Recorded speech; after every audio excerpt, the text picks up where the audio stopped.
will be a officer. No, I don't. But I see Pilar from the city. Morning. All right, gentlemen, you ready? Yep. Everybody? Good morning. We will call to order the March 11th, 2014 meeting of the Indian River County Board of County Commissioners. I'd like to invite Deputy Teddy Floyd of the Indian River County Sheriff's Office to lead us in the invocation, and that will be followed by the Pledge of Allegiance led by myself. Would everyone please rise, and Deputy Floyd, welcome. Thank you, sir. Let us bow our heads. Father, we thank you. We thank you for our commission. We thank you for our sheriffs, our chiefs of police, our county commissioners, everyone that is associated with and change in our life, God. We ask that you protect us, guide us, and keep us out of harm's way. And let us make the best decisions, God, that will affect change, God. When it's over, we'll give you the praise. Let us say amen. Amen. Thank you, Teddy. Please join me in the Pledge of Allegiance. I pledge allegiance to the flag of the United States of America and to the republic for which it stands, one nation, under God, indivisible, with liberty and justice for all.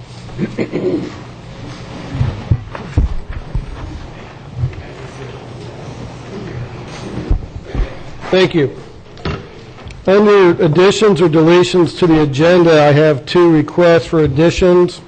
One is a consent item J, which I believe was put on by the, was that Joe? Yes, this is award of bid number 2014026, which is the Indian River County shooting range improvements. Okay, thank you, Joe. And I would like to add, yes, Commissioner? Put that under the county administrator matters because it wasn't noticed and the public hasn't had a chance to look at it. I'd like the county administrator just said a couple of words about it. I'm fine to move that under the county administrator. That'd be 11. 11A. 11A. Thank you very much. Okay. And then under my matters, I received some correspondence from Mr. Fred Menzing over the weekend addressed to my personal residence, and since it did relate to county business, I would like to add it under my matters just to make sure it's put into the public record. So with that. So moved. And any other additions or deletions? Okay, we have a motion from Commissioner Flesher, seconded by Commissioner Slurry. All in favor signify with aye. Aye. Any opposed? That carries unanimously. Thank you, gentlemen. Proclamations and presentations. We have a presentation of a certificate of recognition for Island Boats, Inc. This will be presented by Commissioner Zork, and I believe we have Ralph and Tim Popple and Helene here, and so why don't you all come on up.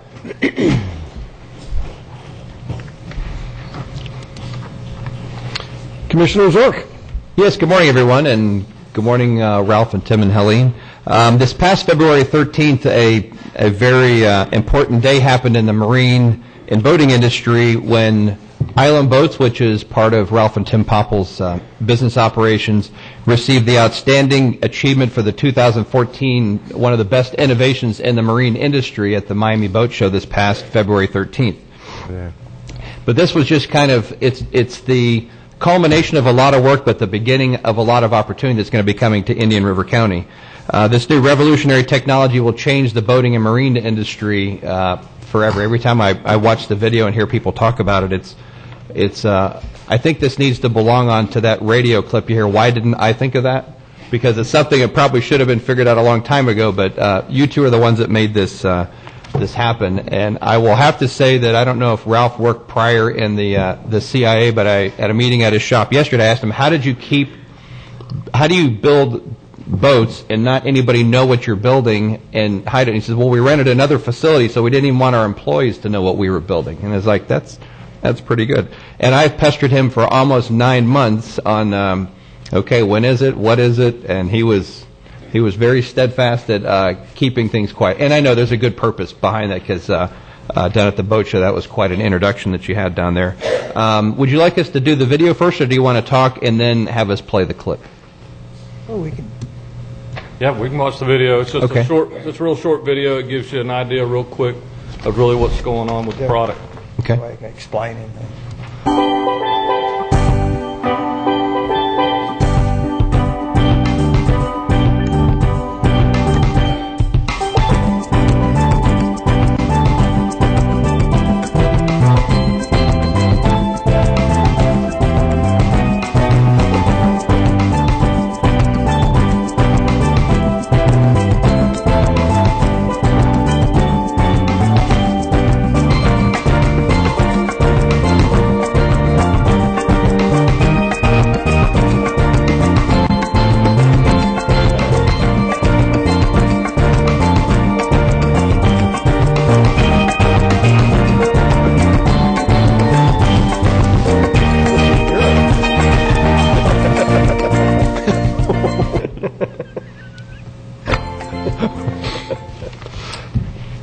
But gentlemen, that's what we've been working on for about a year, and we, as Commissioner Zork was saying, we did rent another place to do it so we could keep it sort of on the wraps and keep it quiet for what we were doing. But as you can tell, the focus here is about pontoon boats are great, they're nice, but they're cumbersome, and this is about an expansion and retracting of a boat where it will literally fit in your garage.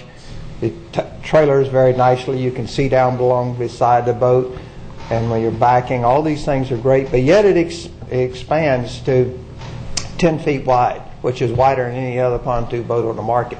So all of these gives you the comfort, the ease, and the opportunity to store it, tow it, and work with it, but at the same time enjoy it. So that was the impetus behind all of what we were trying to do. And we just happened to know a good trailer company, so we thought we'd just put it on one of those. Why not? Good choice on the trailer company. Well, thank you, Commissioner Fleischer. We thought it was a good choice, the trailer companies. As you can see, though, the expanding and retraction, it looked a little jerky. That's because we speeded it up to keep taking up a lot of your time. But it's a very smooth, methodical process when it expands and retracts. And naturally, that's done for safety reasons. You flip a switch, and we say grow your own island. You know, it just grows right in front of you, and then you flip the switch back in the opposite direction. And Tim's one is president of our company, and he's the one that's going to have to make all this stuff, happen on time. So if there's any accolades, I'll accept them. If there's any problems, call Tim. There you go. Perfect. That's great. Ralph, how many jobs do you think that we're going to be looking at whenever you get ramped up? We're shooting for, and this is always a number that you're reaching for, but we feel like within 2-3 years or less, we hopefully to have at least 45. Good deal. And that's additional jobs, not what the company has now. These are additional jobs. Super. Well, good luck with it, and we're proud to have this in River County. Well, thank you. Thanks. Total operations for manufacturers here in Indian River County. That's thank you, Joe. And that's been the goal all along, as to trying to stay here, and do something in the county. We've been here a long time, and I just think it's great. The county needs it, we need it, and it's working out great. And I want to thank the commission and also the department heads for working with us to try and make sure that those things happen. Thank you for staying with us. Ralph, it's a great idea, and the only thing I could offer to add to it, Commissioner Zork and I were at the Principium business competition last week, and the second place finisher was a yacht designer, and they've hooked up with a company that makes a 557 horsepower outboard motor. Wow. And I think would look pretty sharp on one of these babies. So just keep that in mind as you ramp these out. That 557 would look awfully manly back there. And I'd stay away from the 600. That might be too much. Yeah, the 600 is probably too much. Yeah. I think it would make for a very quick video, though. Yeah. Now you can see why we didn't come here sooner. Yeah. This would be, I don't know, where you saw Tim running and the boat just pretty well literally flying through the air with a half of it in the water. That's only with 115 horse. Right. The pontoons that we have are not round, as you notice. They're high-performance type pontoons, and so it'll do more with less horsepower. And those things were all figured into it. But we do appreciate the opportunity and to present this, and we appreciate you giving us the recognition. Absolutely. Commissioner Burke, you want to read the formal certificate? Sure, it Ralph, says, you want Chairman to come Certificate up? of Recognition, New River County Board of County Commissioners hereby recognize Island Boats, Inc. for our outstanding achievement for the 2014 Innovation Award at the Miami International Boat Show held February 13th, 2014, signed by all 5 county commissioners.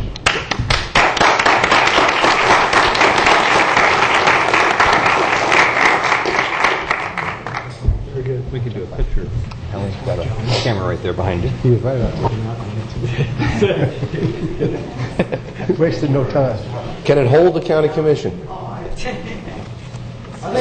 on just over a little bit more. There we go. Get you centered. I'll do a couple.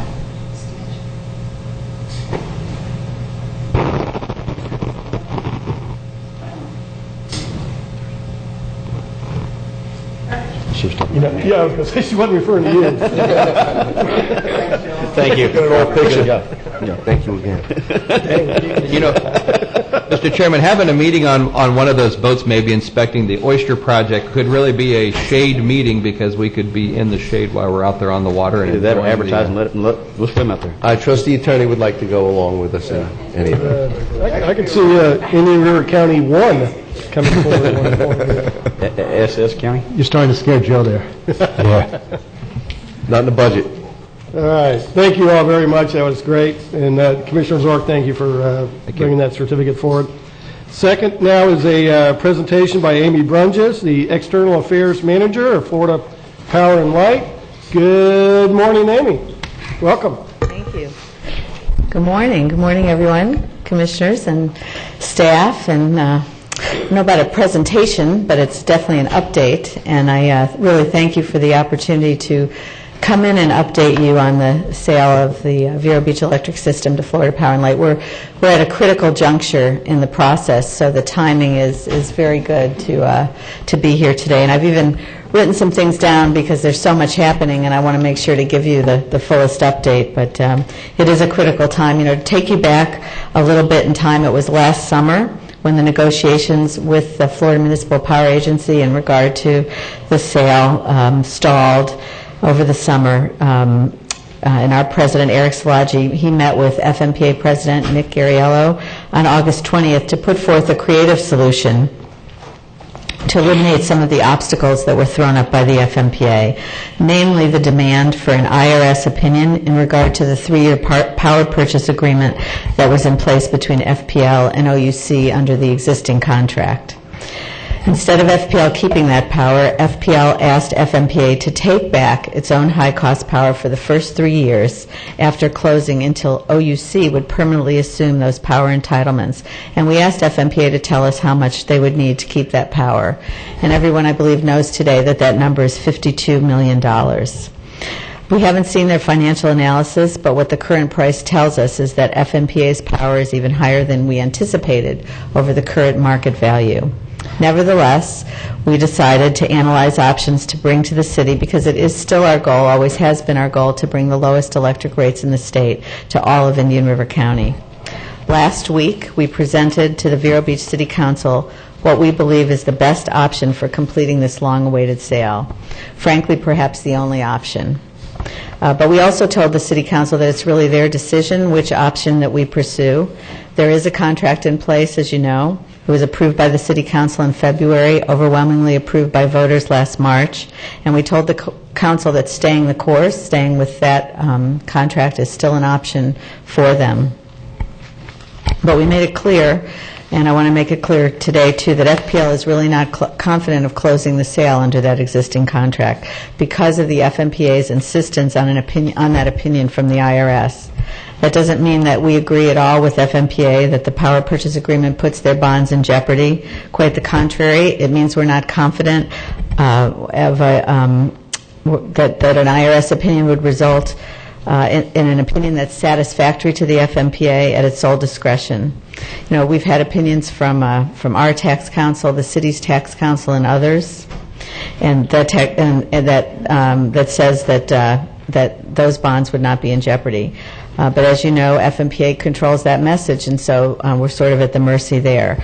So not being confident that the existing contract or the existing sale would lead to lower electric rates for Vero because it wouldn't close, we worked long and hard to analyze if there was another path forward to reaffirm our commitment to working with the City of Vero Beach to bring lower electric bills to all its customers. And we did find another path forward, and on February 19th, FPL told FMPA we would pay them the stated $52 million as long as certain conditions were met. Most importantly, we would need the FMPA's commitment that it will publicly support this transaction. If the FMPA insists that the deal requires the consent and approval of all of its project members, then the position of the FMPA board and staff needs to be clear and unequivocal. We would expect FMPA's commitment to diligently and in good faith pursue all required consents. And if that is all agreed to, then at that time at closing we would pay them the $52 million. The proposal that we have includes FPL writing a check for $26 million from FPL at closing to Vero Beach, and then Vero Beach paying the other $26 million, the other half. And their share, the city's share of the FMPA payment would be realized by an immediate discount in customer bills for either a 3 or a 4-year period, at the end of which Vero Electric customers would enjoy FPL rates immediately and permanently. At closing, under this plan, where FPL would pay FMPA the $52 million, write a check at closing to Vero for $26 million to pass through to the FMPA, and then have Vero would collect the additional cost through this immediate discount over 3 and 4 years. I'm going to share more specifics about what the impact of that discount would look like, but I really do want to be very clear that this is not about additional charges for Vero Beach Electric customers or a surcharge. It's a decision on how much of a reduction in rates Vero Beach customers would receive on day one, and a guarantee of FPL's lowest rates after 3 to 4 years. We've said from our first meeting with the City of Vero Beach that anything that we do cannot negatively impact our existing 4.6 million customers. They can't be negatively impacted by this transaction. So that is why we're still able to come forward with the $26 million and share the burden of this FMPA penalty, this payment, with the City of Vero. In our many internal discussions at FPL after we received the $52 million number, we agreed as a team, and starting with our most senior management, that we want to remain partners with the City of Vero Beach. And as a result, we made that decision to share the burden of that $52 million FMPA payment with Vero Beach to extricate Vero Beach from its own contracts, where we will pay for some of that with the FMPA. We're offering to split the cost with the city to pay FMPA what it has asked for, and really to once and for all move forward. If the FMPA cooperates and works together with FPL and Vero Beach, we're confident we can close the sale in January of 2015. But that's an ambitious goal, and it's contingent upon all parties being committed to the outcome. That's FPL, the City Council of Vero Beach, and FMPA. And I can tell you today, it hasn't changed, that FPL is 100% committed to making that happen. But the jury is still out on the city and on FMPA. At last week's City Council meeting, we asked the City Council for specific direction to meet with FMPA to discuss this proposal. The city, in a 3-2 vote on a motion by Mayor Winger, tabled the decision until its Utilities and Finance Commission could vet the idea. At that time, we asked the city to contact FMPA for the specific purpose of a meeting that would include the city, FPL, and FMPA to discuss the proposal. Mayor Winger agreed last week at that meeting to do that, but since then has scheduled a meeting with FMPA for August 2nd that does not include April 2nd, that does not include FPL or the city's transactional attorneys. We wanted to still pursue, after that, when he set up that meeting, we decided we still wanted to pursue a recommendation from the Utilities and Finance Commission, as the council directed us, next week when they meet on March 19th, so that we could keep this thing moving forward while we're waiting for that April 2nd meeting. But Mayor Winger asked that we wait until after his meeting with FMPA to meet with the Utilities and Finance Commission. I spoke with Finance Commission Chairman Peter Gorey yesterday, and he told me the task for the March 19th meeting is now to evaluate proposals to lower electric rates without selling to FPL. While Mr. Gorey told me he believes it's prudent to bring rates down for Vero if at all possible, he also told me yesterday in no uncertain terms that he is of the firm belief that the city should sell its electric system to FPL and that there is nothing the city would be able to do to meet FPL rates. He said he believes his entire commission shares that opinion. Although Mayor Winger has scheduled a meeting with FMPA on April 2nd that does not include FPL. FPL has been trying for weeks to schedule a meeting on its own with FMPA to discuss this new proposal. FMPA first responded with a letter that again lists the outstanding issues, none of which are new and many of which have already been addressed many times by the city's transactional attorneys.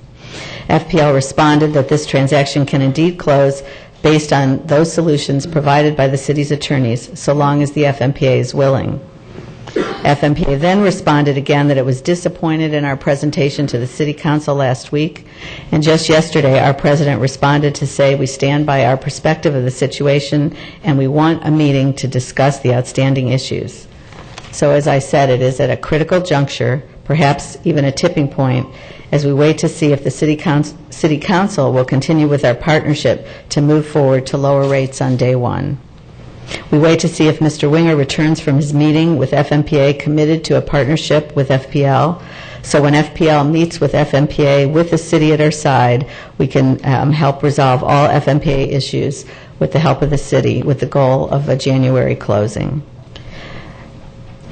You know, we've been here to this point in time, and it's been a long time in response to an invitation from the city's elected leaders representing the desires of this community, this county, to bring relief from high electric bills.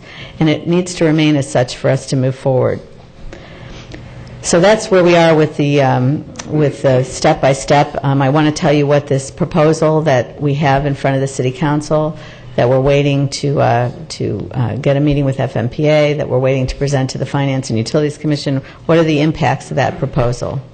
It means all Vero Beach electric customers will see an immediate discount on their electric bills at the sales closing. It means city customers will see lower bills than they are currently paying today. Bills will go down even more after the city's portion of the FMPA payment, the $26 million, is collected. Then Vero Beach customers, all Vero Beach electric customers, will enjoy the same low rates as FPL customers. Under a 3-year option, the immediate discount means customers receive more than 50% of the savings they would have expected if they received FPL rates on day one. Under the 4-year option, customers will receive about 65% of the savings they would have if they expected to receive FPL rates on day one. It would be up to the City Council to decide what length of time customers would pay back that FMPA payment, 3 or 4 years. What does it mean to Indian River County customers specifically? Under a 3-year option, the typical 1,000 kilowatt electric bill, including taxes and franchise fees, would go down from $140.52 a month to $118.16 a month, a savings of $22.36 a month, or 16%. Under the 4-year option, the typical 1,000 kilowatt customer would go down from that $140.52 a month to $115.36 a month, or a savings of 18%. And that's just in the short term, 18% at closing. And then we would go to FPL rates when that $26 million is collected. You know, I was sharing this yesterday with the mayor of Sebastian, and he was like, what is the matter with those people? You know what he said to me? He said, Amy, keep it simple, do the math. Tell people to do the math. And that's what we've been doing. And while we know that this option is not what any of us were planning for at the beginning, it is much better than what Vero customers have now. It brings them more than halfway to FPL rates immediately, and it guarantees them FPL rates going forward. Without this option, if we stick to the original transaction, customers will continue to pay high rates each month with no guarantee of ever getting FPL rates under the existing contract. And that's kind of, where we stand in a nutshell. It's complex and complicated and flowing and fluid, so I did want to kind of walk you through it step by step. And I hope the next time that I'm back here, I have, additional progress to report. And, we thank you, regardless, always for your support and the opportunity to brief you. And I'll try to answer any questions. As I said, it's kind of a moving target, but if I can answer questions for you, I'll be happy to do that. And thank you for your time. Thank you, Amy. Before we take any questions, I did want to just recognize that City Councilwoman Pilar Turner is here in the audience, and we welcome you and thank you for coming. And I Pilar. should state that Councilman Turner was not one of the three people that voted to table this. She was actually moving to move it forward, and we appreciate that. Okay. Gentlemen, any questions or comments? Mr. Chairman? Commissioner Floyd? Yeah, a couple of, if I may. You mentioned the $52 million that hopefully will settle things, but a couple of times you mentioned that half of it would be paid by the city of Vero Beach. Would it be more accurate to say that half is actually going to be paid by the ratepayers? Yes, the customers, all the ratepayers. I just want to try to get some of these things through, because there's been a lot of, in these malicious bloggers. Yes, I know. They say a lot of different things, and if you read some of those, you can sometimes get confused, so you have to bear with me a little bit. No, that's great. Yes, it would be paid by all the customers. Are going to pay the $26 million, including the 61% of the customers that are outside customers. Correct, that's correct. Okay, so basically this $26 million burden is not going to be borne by the city of Vero Beach, but rather it's going to be borne by the existing electric City of Vero Beach electric customers. Customers, thank you. And then there's been talk about, this is a bad deal for the City of Vero Beach, meaning the City of Vero Beach government, but my understanding is that at the end of the day, the City of Vero Beach government, as opposed to the ratepayers, is still going to end up with some $40 million. Is that? $36 million is the number that we have been discussing that through the city's finance department, finance director and city manager Jim O'Connor's $36 million. Okay, not $3 million as you keep hearing, so but $36 million. An order of magnitude greater than $36 million. Okay. So, and again, it's not the ratepayers that get it. It's the City of Vero Beach government that will get That's correct. that. So the City of Vero Beach government really comes out okay and would have no reason, that I can say, not to go through with this. In discussing the path forward, again, it gets a little confusing. A lot of times, or things that it reads says that FP&L's got to do this or FP&L's got to do that. But when I read some other stuff, it seems like FP&L has done everything that it should do and ought to do up to this point, and that now it's a matter of the City of Vero Beach government and FMPA sitting down and working out the final details of this. Is that more or less accurate?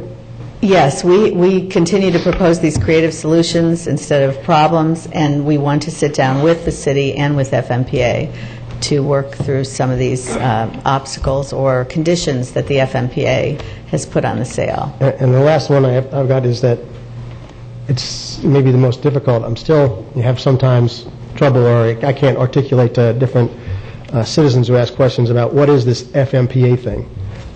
It's got a nice name to it if you call it FUMPA, but could you give us a little bit about what exactly is this FMPA? Is this a private company that's doing something? Is this some sort of... Florida Municipal Power Agency provides generation to municipalities through entitlements and contracts that they enter into with the FMPA for an extended period of time. And I believe you'll hear more about that. But what type of entity is it? Is it a government entity? Is it a private entity? It's a government entity. So it's a government entity. And one might suppose that a government entity's first purpose might be to serve the people?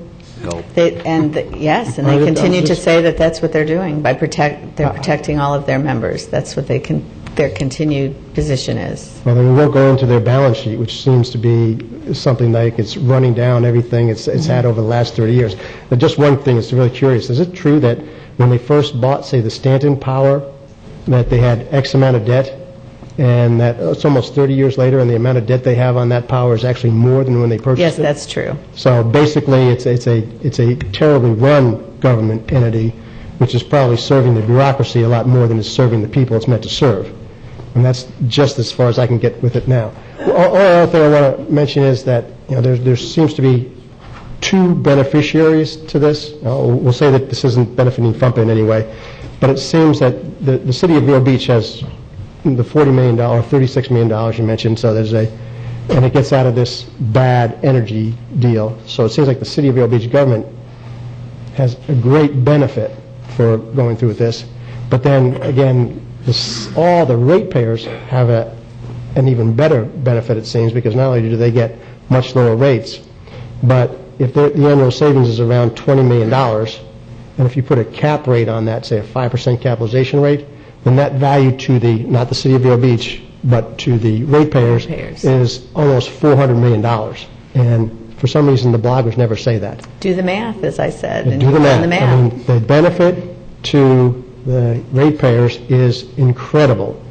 And that benefit to all those ratepayers, again, at the end of the day, I think is going to have the greatest economic impact for all of Indian River County, which is probably why your Sebastian City Council members were interested in it. They understand this, that nothing we can do as a council could have any impact as great as bringing FP&L rates to Indian River County. Well, you're right, and it's very important that we get that message out clearly, and it does get convoluted, and then, as you said, there's a lot of inaccurate information that's out there, and so we appreciate the clarification. So you said that we were at a tipping point. Is there anything that Indian River County, the five of us up here, can do to help you tip it in the right direction? Just continue to support the economic benefits and explain as often and as you can to people what the true facts are, and that we are committed to these rates, but it needs to be a partnership.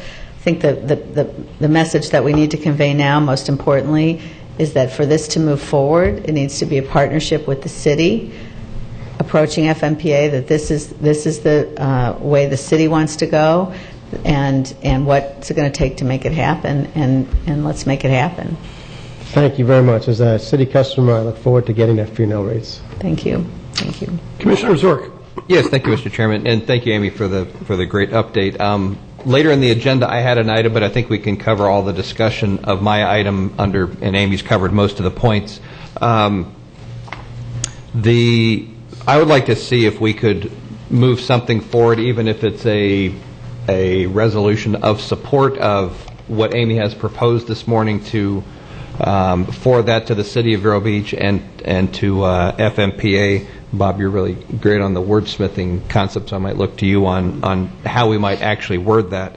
But also I have, since we do have Councilmember Pilar Turn in the audience, is to ask her on the upcoming meetings, the 18th and the 19th, what else can all ratepayers and concerned citizens about this sale, what meetings should they attend, express their support for moving this forward?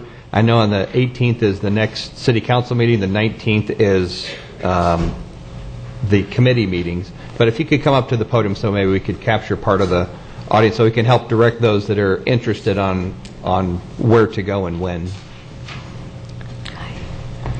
Thank you. Good name and address for the record, please, ma'am. Certainly. Pilar Turner, 1515 Indian Bay, City of Vero Beach. Good morning, Commissioners, and thank you for the invitation to address you.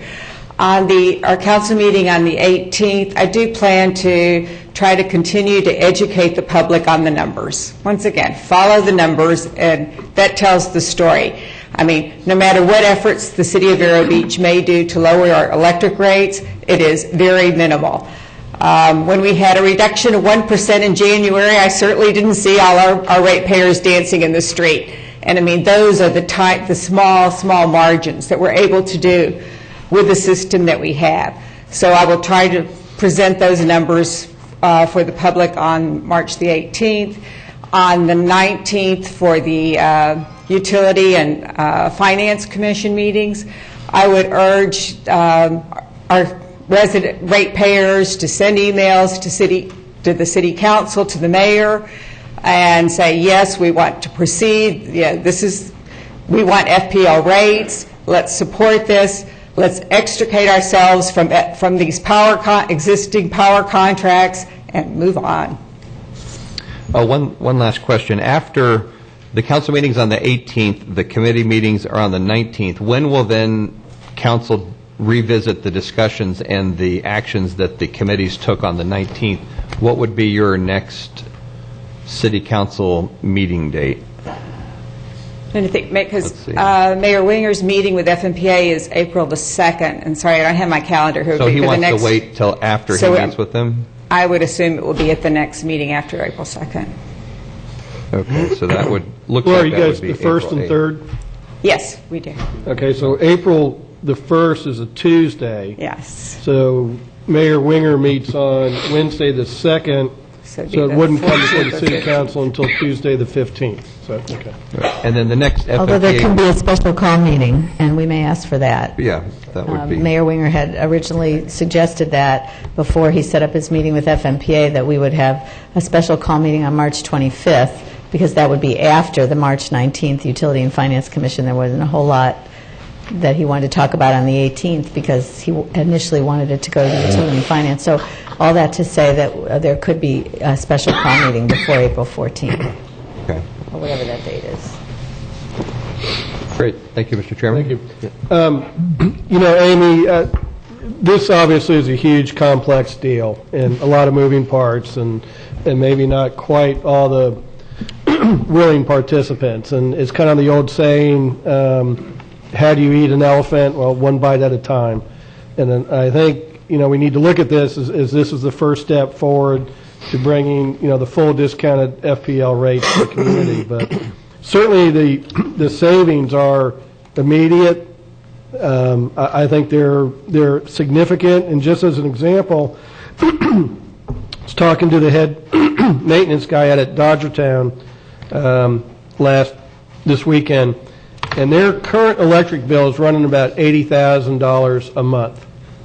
And if we take the 40-year plan, the 18% savings, that's $14,400 a month to them, which is $172,000 a year, just by that switch. And those are significant dollars. I mean, those aren't things to sneeze at.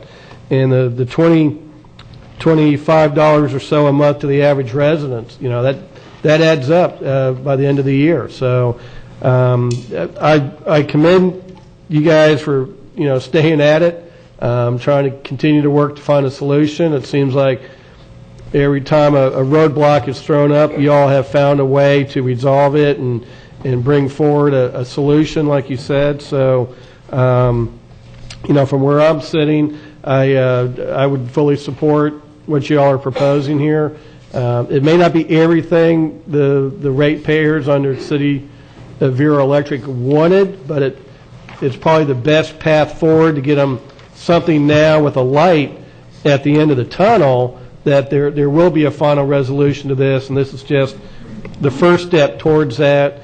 Let's get the discount started now and get it resolved. In 3 or 4 years, you get the full discount, and we're moving forward. But I just think that those numbers now are significant. I mean, that's real dollars to real people, and it's certainly a step forward. So Thank you. You know, you said something very significant, and I want to point it out. You said, let's get the discount started. It's a significant discount. I had said in my remarks, this is not about additional charges, and there's a lot of information out there that this is about, you know, additional charges to Vero and surcharges, and that is not what it's about. It's about an immediate discount. That's what we're trying to provide, and by coming forward with the $26 million and sharing that cost of that burden makes that discount come sooner and makes it greater for the ratepayers. So that's a big way you can help, is any time you hear that this is an additional charge, that this is, you know, not what FPL said, it's a bait and switch, all those things, you know, help by clarifying that this is it's immediate, it's a discount, it's better than what you have now, and most importantly, it provides a guarantee at the end of that tunnel of FPL's rates, which still today remain 5 years in the running, the lowest rates in the state. right, and it doesn't take away anything from the original contract sales price with the city. FP&L will still hire the workers. I think you all committed to 3 years after the closing. 2 years. 2 years. Okay. Assuming the pension liabilities and all the full package. Actually, it increases the full package purchase price with all considerations, but becomes a pass through to the to the money goes to FMPA, but it'll... But all those conditions of the original Oh, they're all sale still there, and they agreement won't are be still there. in place. That's something of the city can. And FPL, I want to say, does not fault or doesn't think the city should do whatever it can to bring the rates down while we get this done. But anything we could even do to help in that process in the short term, we would be more than willing to do along, as long as we're moving forward toward the ultimate end result of selling the system. So yes, it's we're still bringing all those benefits, and without those benefits, without either going with this discount option or seeing this original contract through, which we don't have any confidence will result in a sale, the city, we will not assume the employees, we will not assume the pension liabilities. Whatever, if they close their plant to save money, we're not going to take those employees. What happens then? So there's a lot of things, and they'll have to continue to, fund the pensions. So there's a lot of other things at play too that are important. Well, good. Thank you. Mr. Chairman, may I ask Commissioner Zork if he wants to make a motion for that resolution? Certainly. Sure. I'd like to make a motion to move a resolution forward in support of the presentation and the information that Amy has presented this morning, with our continued support from the county commissioners to be directed towards FMPA and City of Vero Beach, and hopefully can look at a targeted date of immediate reduction in savings for the ratepayers of the City of Vero Beach Electric. Thank you. If you need any specifics on those rates and savings to include in the resolution, let me know. Mr. Zork, if you'd like, I'd be happy to work with that with the lobbyist and with Glenn Herron and the county attorney. Okay. I think some of the language we can just take off of past resolutions and then just add a couple more to... Sure, that'd be great. Commissioner Slater, were you seconding the motion by... I think somebody else did second it before me, but I just wanted to see if that was...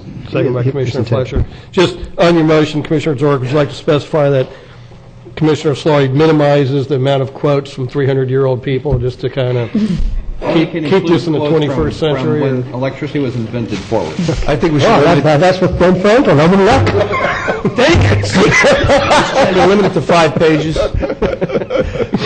Before we vote on the motion, I see a couple of people in the audience that might wish to speak to this. Does anyone wish Thank you very much. Thank you, Amy, for coming up and making the presentation. Good morning. Welcome. Good morning, Commission. Glenn Herron. I live at 1964 Gray Falcon Circle. First, I'd like to say thank you to FP&L for sticking with us for this last 4 or 5 years to get through this process, and I certainly thank them for the creative solutions in getting us these lower rates. Amy, in the last week, had presented to the City Council that the City of Vero Beach rate, and this is just the rates I'm talking about, I'm not going to add taxes, is $129. That's what it is today for 1,000 kilowatt hours. This proposal would bring the rates down to, with the 3-year project, the 3-year payoff, 109. So City of Vero Beach ratepayers would go from 129 to 109 with this current deal. And then when they finally get, after the 3-year period, they'd be down to $97 for 1,000 kilowatt hours. That is a significant savings that we could do right away. And it also needs to be emphasized that this is between FMPA and the City of Vero Beach. This is not between FP&L and the city and the FMPA. FP&L has been nice and generous in offering to help, but this is between the City Council and the FMPA.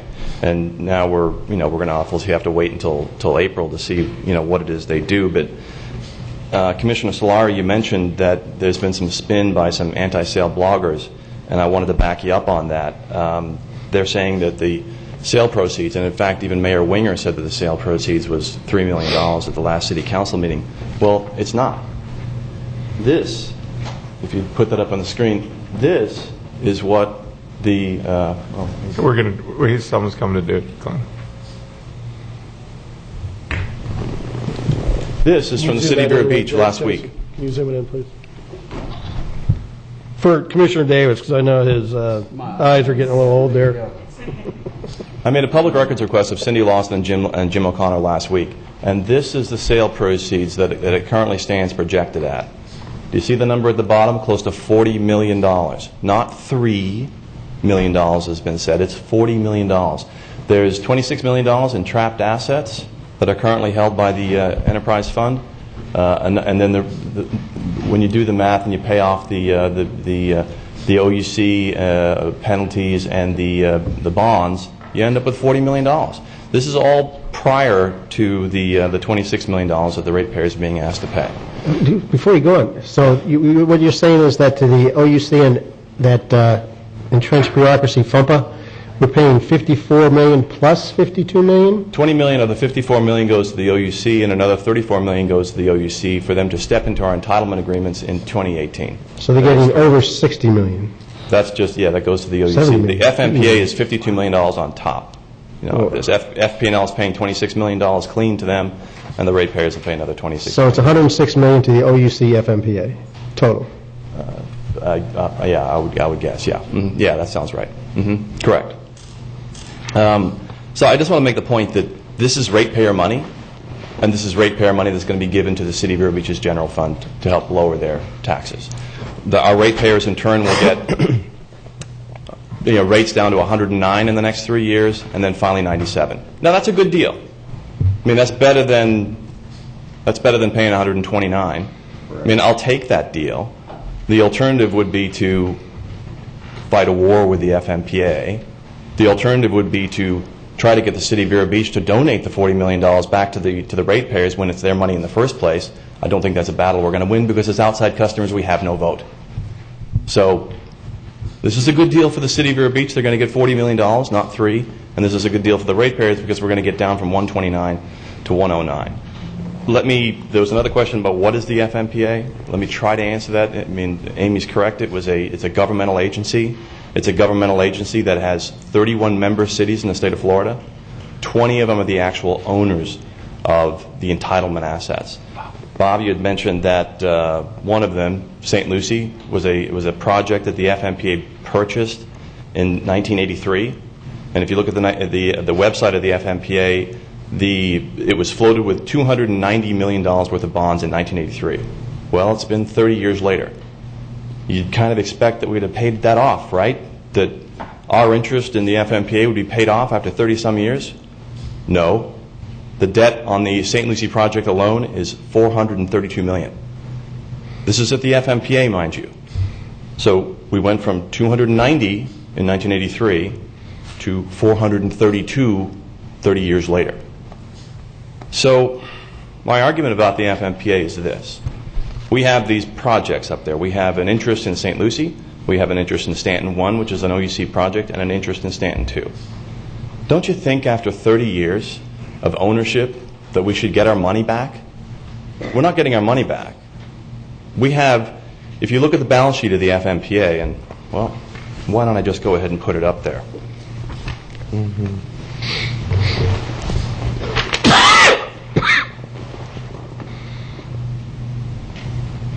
I'm just going to focus on the St. Lucie project. Here's the balance sheet of the FMPA.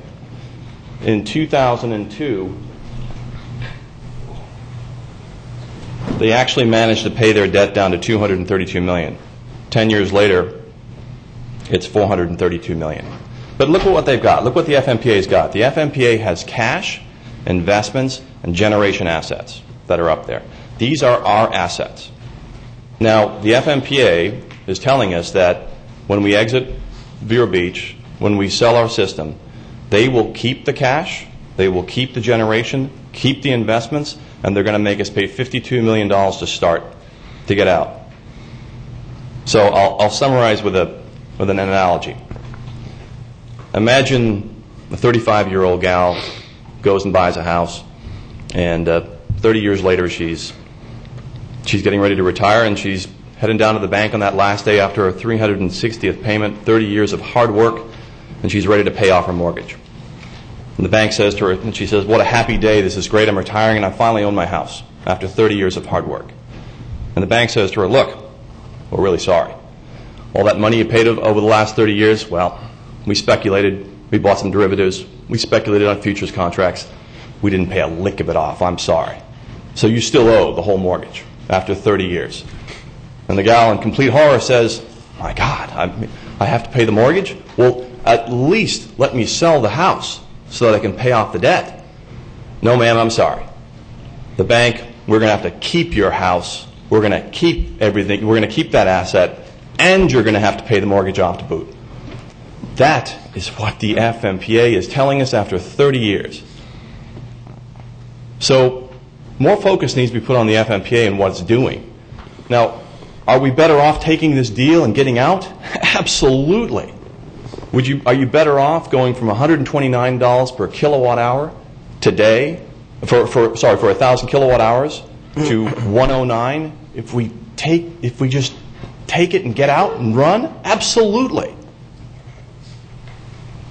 So, with that, I thank you for your time, and hopefully I've educated you a little bit about the FMPA. I know you guys know it, but the public may not, so thank you for that.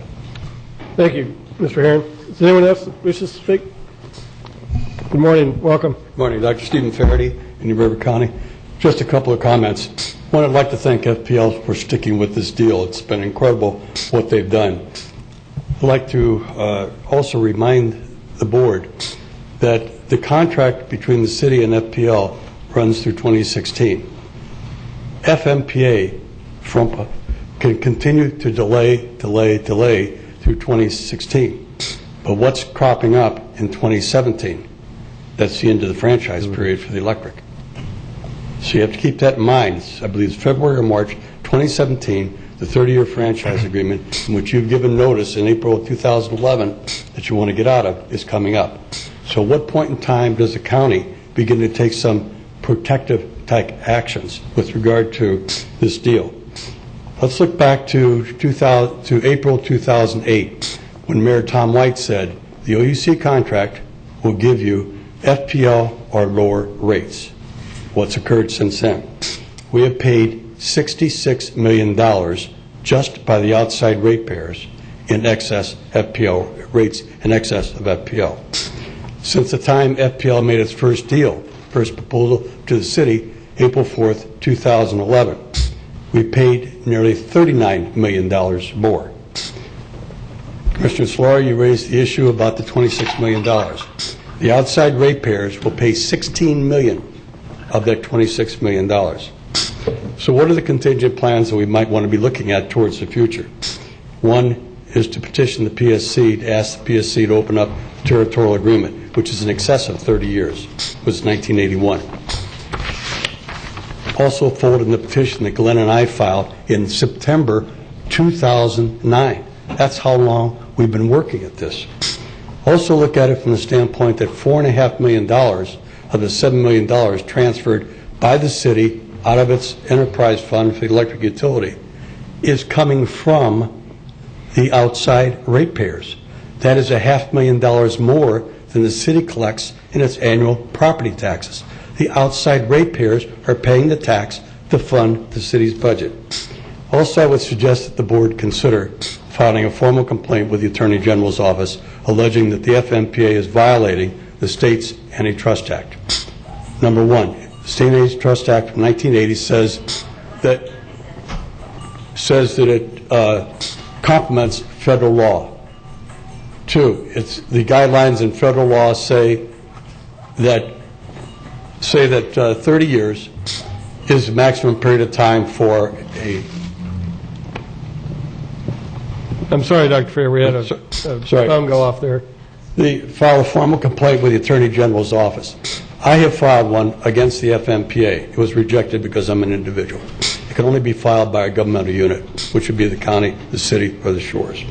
In that, you should allege that the contracts violate the 30-year standard set up by the federal antitrust guidelines. Two, that there's collusion and monopolization by the FMPA and its members. Three, the contracts are actually in restraint of trade. The city of Real Beach can't get out. FMPA still wants to hold a contingent liability. There's a 4-year limitation after which an event occurs in which you can file the complaint. So you have to pick your point in time on that. I think that you really need to begin looking at what might be some contingent actions to take. What Glenn wasn't able to show on the chart is that the FMPA is a $2 billion a year organization in terms of its liabilities. What are its assets? $2 billion, $15 million. It only has $15 million in reserves. It's an organization. We have to begin to look at what actions need to be taken in relation to the end of our franchise period, which is in 2017. Thank you. Thank you, Dr. Faradin. I think we've discussed some of these issues before, and from my recollection of the board's direction here is we still want to continue to work with the city and FP&L to come to an agreement that benefits all the ratepayers of the City of Vero Beach Electric.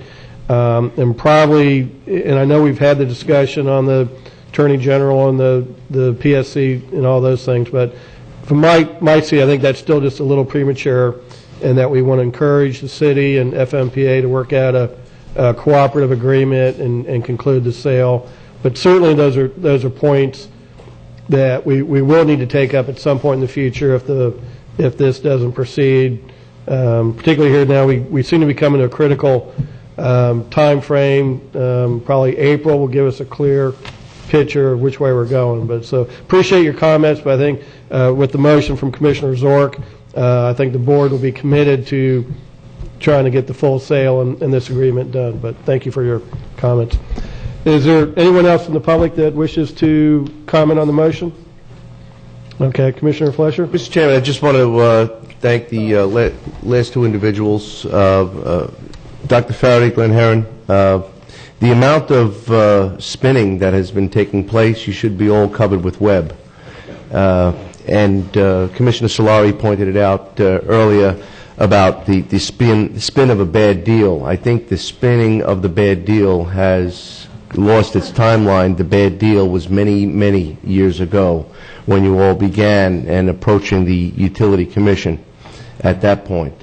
And for Ms. Bunges, you pointed out a lot of the benefits as far as giving us cold, hard facts about the immediate benefit, and it was codified by these two gentlemen, but who've worked diligently to move this forward, and we thank you.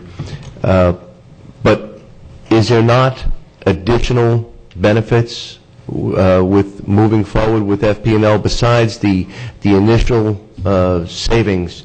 Is there not programs, energy conservation programs, many applications that you have had in the past, and will not those customers immediately begin to enjoy those, and future plans that you have to reduce their bill even significantly more?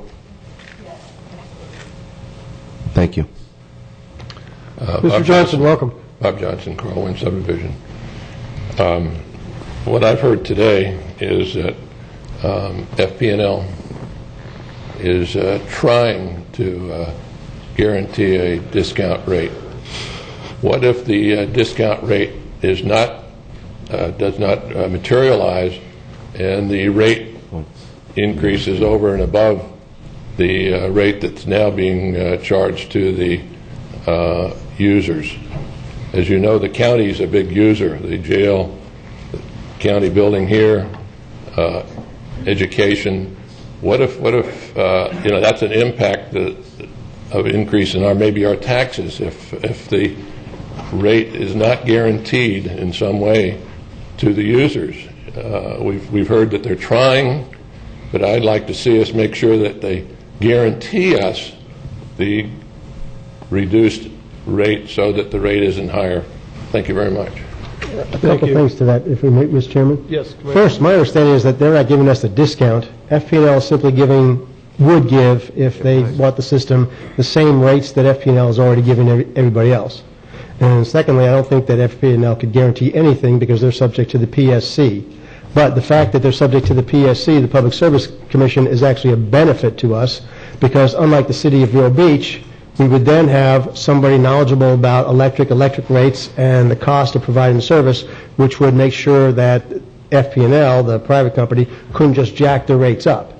And then I think that the last item on that is the fact that it's been about 30 years since the City of Vero Beach has really been competitive with FP&L rates. So the risk there of somehow being charged more by FP&L than the City of Vero Beach if we get FP&L rates is one I'm certainly willing to take. Okay. Any other comments?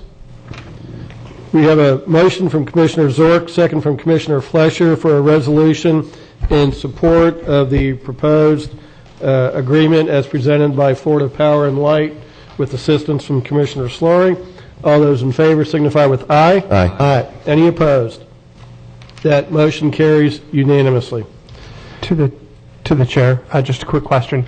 Would you like me to work with Commissioner Solari and bring something back on Tuesday, or would you simply, just based upon that motion, just ask us to draft up a resolution? Certainly bringing something back by March 18th would probably get us still before any decision of the City of Vero Beach, but just... I'll leave it to the motion maker. My preference would be have it come back on the 18th so that we can have it formally voted, approved, signed, and copies delivered to the appropriate people. But right.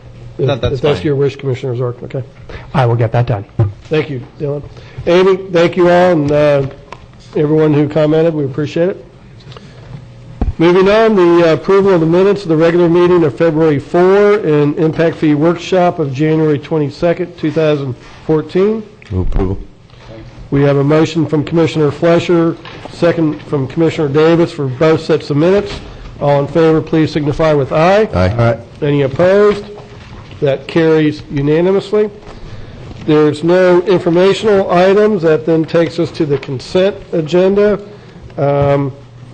We did move the one addition under the administrator matter, so we don't have that on the consent agenda now. Does anybody wish to pull anything from consent? Commissioner Davis would like to pull item F. Any other action, Commissioners? Move approval as amended. We have a motion from Commissioner Flesher, second from Commissioner Davis. Before we vote, is there anyone from the audience that would like to have a consent agenda item pulled for further discussion?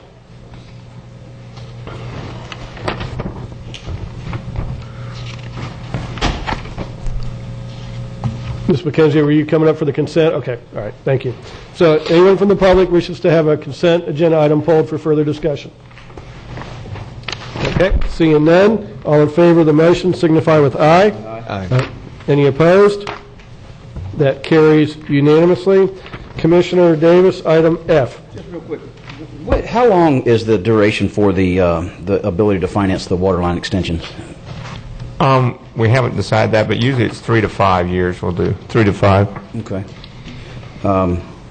And that was just a question that was asked to me by a constituent, so I didn't know. It'd be 3 to 5 years. Is usually 5 years we'd probably. Okay.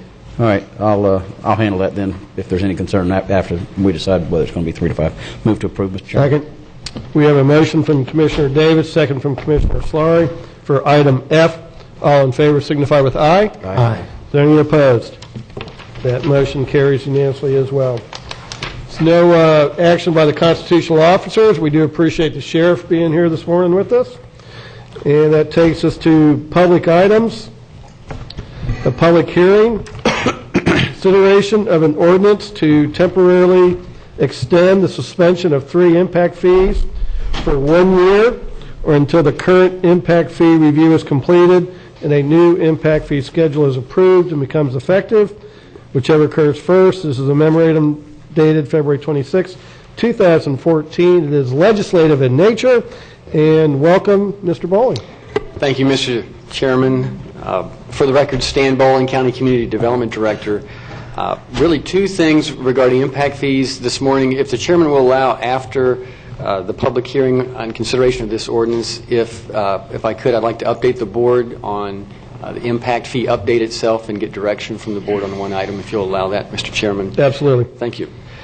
Regarding the ordinance that's before you all this morning, since 2009, the board has suspended various non-traffic impact fees for economic development reasons. And the last few years, 3 of those fees have been suspended: correctional facilities, public buildings, and solid waste facilities. Under the current suspension, that suspension would end at the end of this month, March, unless you all adopt the proposed ordinance that's before you this morning, which would extend it for 1 year or until the new impact fee schedules go into effect.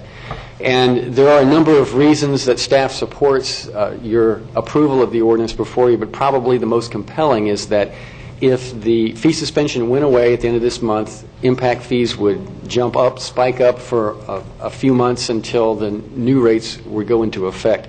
That's contrary to the direction the board has given, and so we think that that's the most compelling reason actually to approve the ordinance that's before you all. So staff's recommending that you approve the ordinance to extend the 3-fee suspension for 1 year or until the new fee schedule goes into effect, and I'd be glad to answer any questions that you might have. Questions of staff?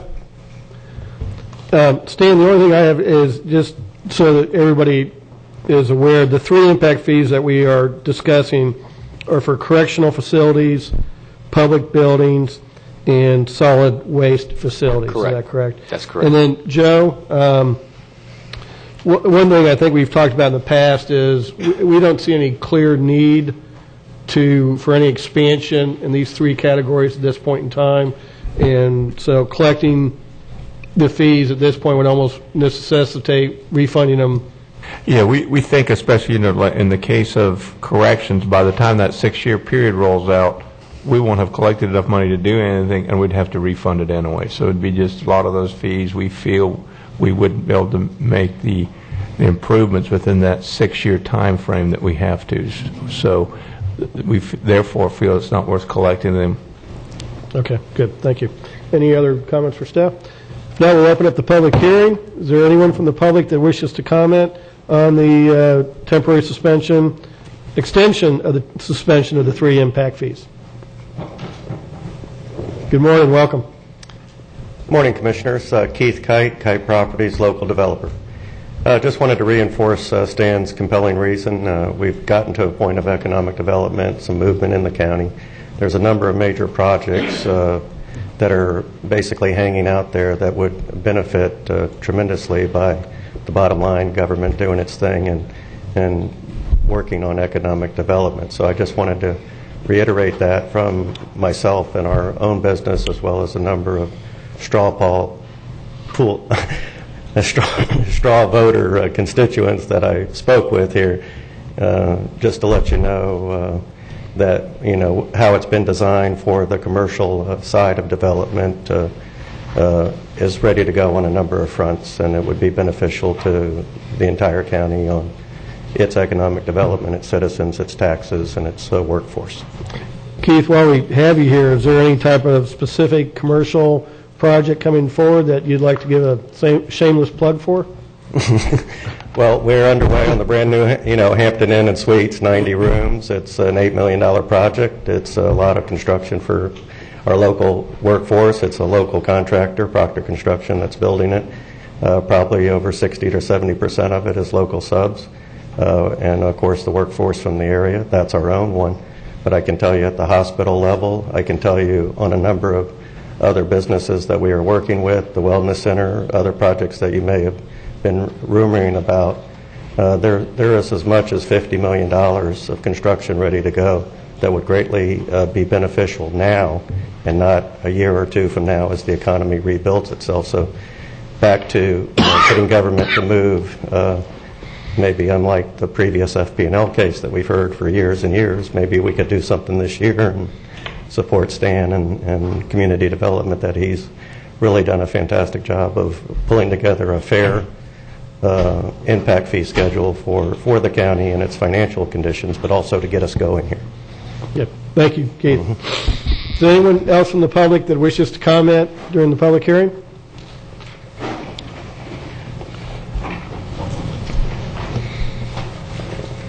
Good morning. Welcome. Good morning, Mr. Chairman. Andrew Kennedy, wood address 3705 Ocean Drive. Just wanted to say thank you. We're fortunate to be building the Hampton Inn and Suites, and there's a number of other projects that we have commercially affiliated that would be positively impacted with this, and it's been great to work with staff or watch the progress and process unfold. Congratulations, Stan. I haven't said that publicly to you in your new role, so thank you. Thank you, Andrew. Anyone else from the public wishes to comment? Okay, seeing none, we will close the public hearing. Gentlemen, your pleasure. Move approval. We have a motion from Commissioner Flesher, second from Commissioner Davis, and that is to approve the ordinance to extend the impact fees. All in favor signify with aye. Aye. Is there any opposed? Nay. Okay, that motion carries 4-1 with Commissioner Slurry.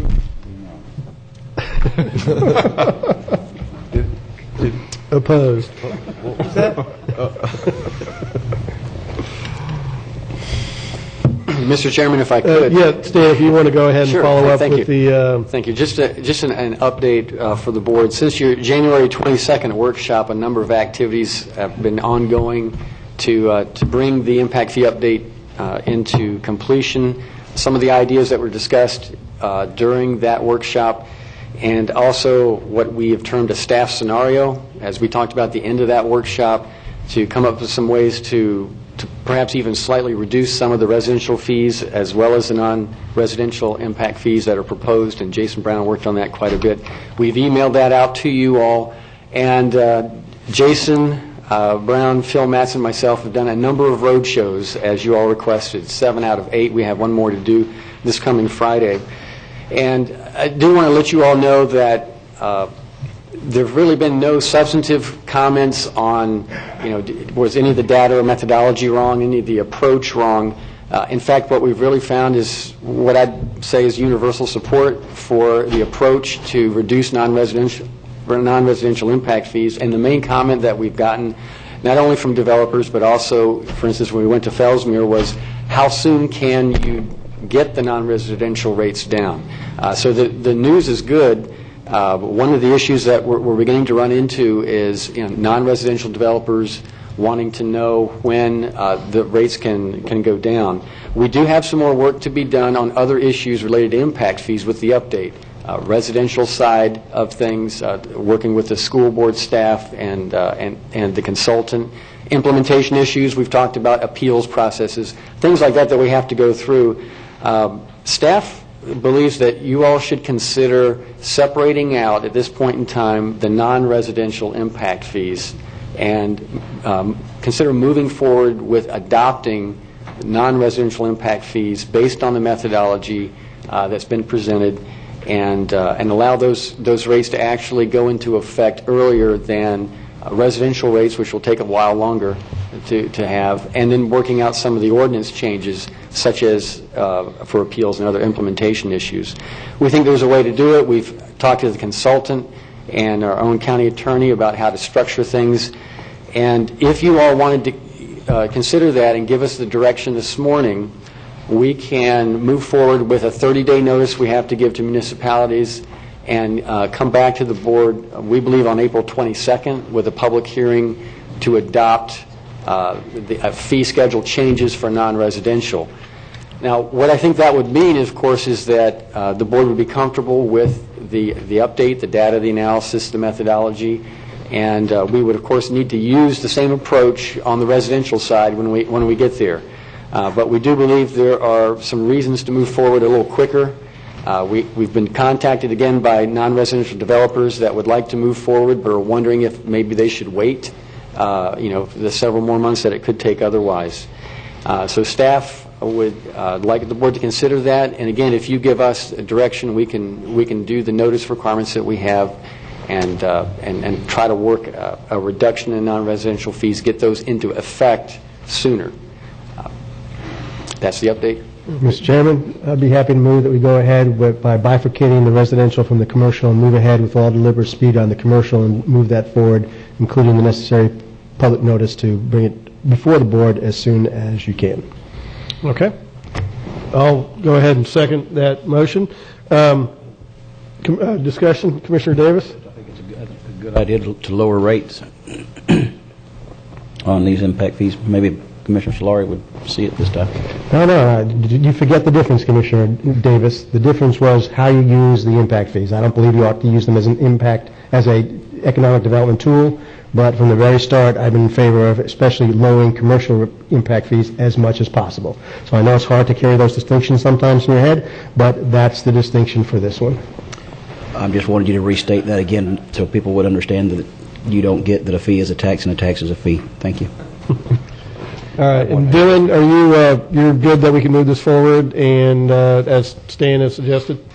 Absolutely. The only question I've got is with respect to the legislation you just previously adopted, which has the language that the new fee goes into, or the current impact fee review is completed and a new impact fee schedule is approved and becomes effective. So essentially you've got the moratorium in place until the new fee comes into effect. Now that you've moved to bifurcate the two, do you want some clarification of that issue in the ordinance? So I just come up with a draft sentence, if you were interested in going that way on clarification, which was in the event that the new impact fee schedule is approved in parts, that the temporary suspension will not apply to those uses which are subject to the approved impact fee schedule. So essentially, the temporary suspension would roll off when you adopt the new lower rates, but it would stay in effect for those other rates that you didn't change. I'm just looking for guidance from the board. Absolutely. Commissioner Solari, would you like to? Happy to amend the motion to include that phraseology. Okay. For the clerk's benefit, the motion is hereby amended to include what Dylan said.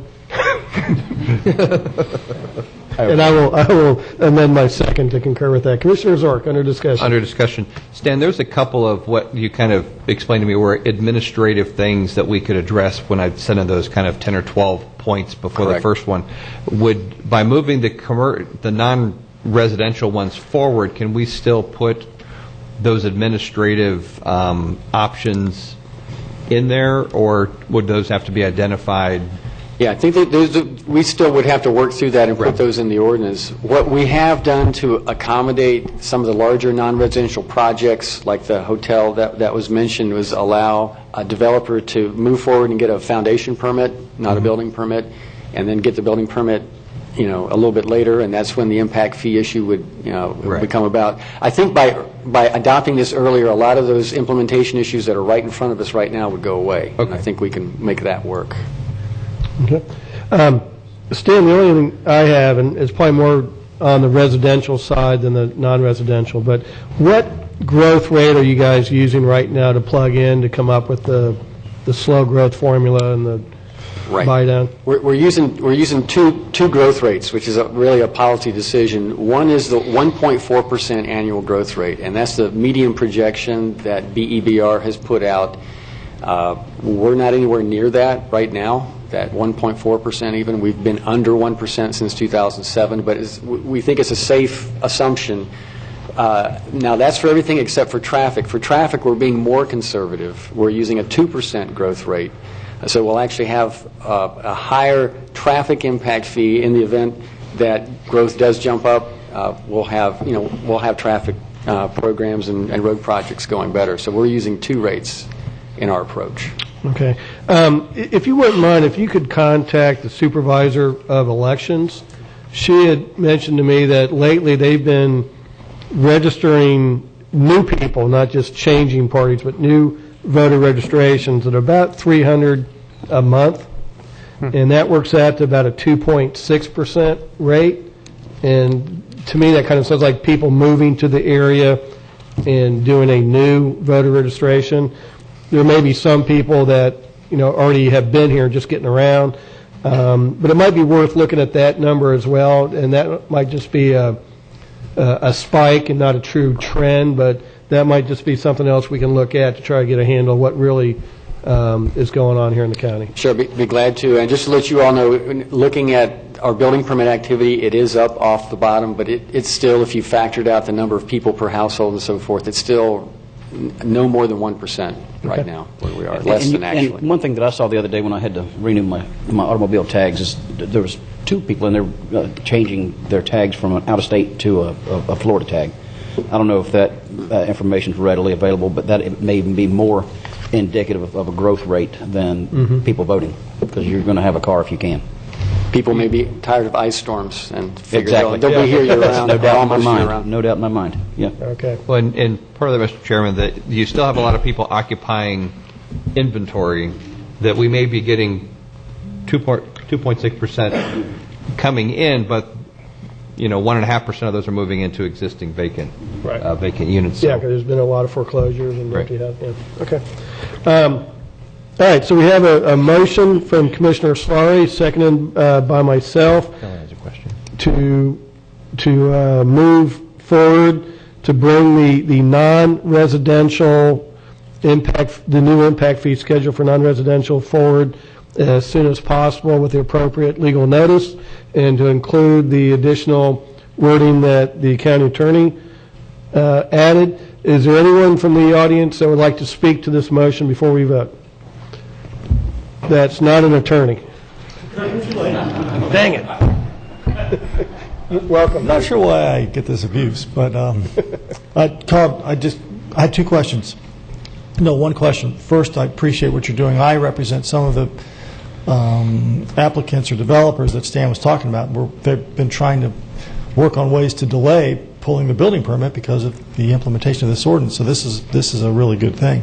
But secondly, I wasn't clear what is going to happen to the impact fees for correctional facilities, public buildings, and solid waste on April 22nd when this new impact fee structure is adopted. What happens to those impact fees? I didn't quite understand what the implication was. They've gone away. Those impact fees have gone away, basically. Will they be reinstated on April 22nd? Or no. Okay. Staff's not recommending that. Okay. All right. But anyway, so I appreciate what you're doing today. I think it's a good thing. Again, I've got two applicants with some pretty substantial projects going forward, and this is going to be very helpful. Thank you. Thank you, Bruce. Okay, that's Stan. Stan, am I correct? All three are going away? Actually, not going away, but the fees for almost every non-residential category will be going down from the 3 suspension rate. So they will be going down even lower than the 3 suspension rate. Okay. But there will be some... Yes, for those facilities.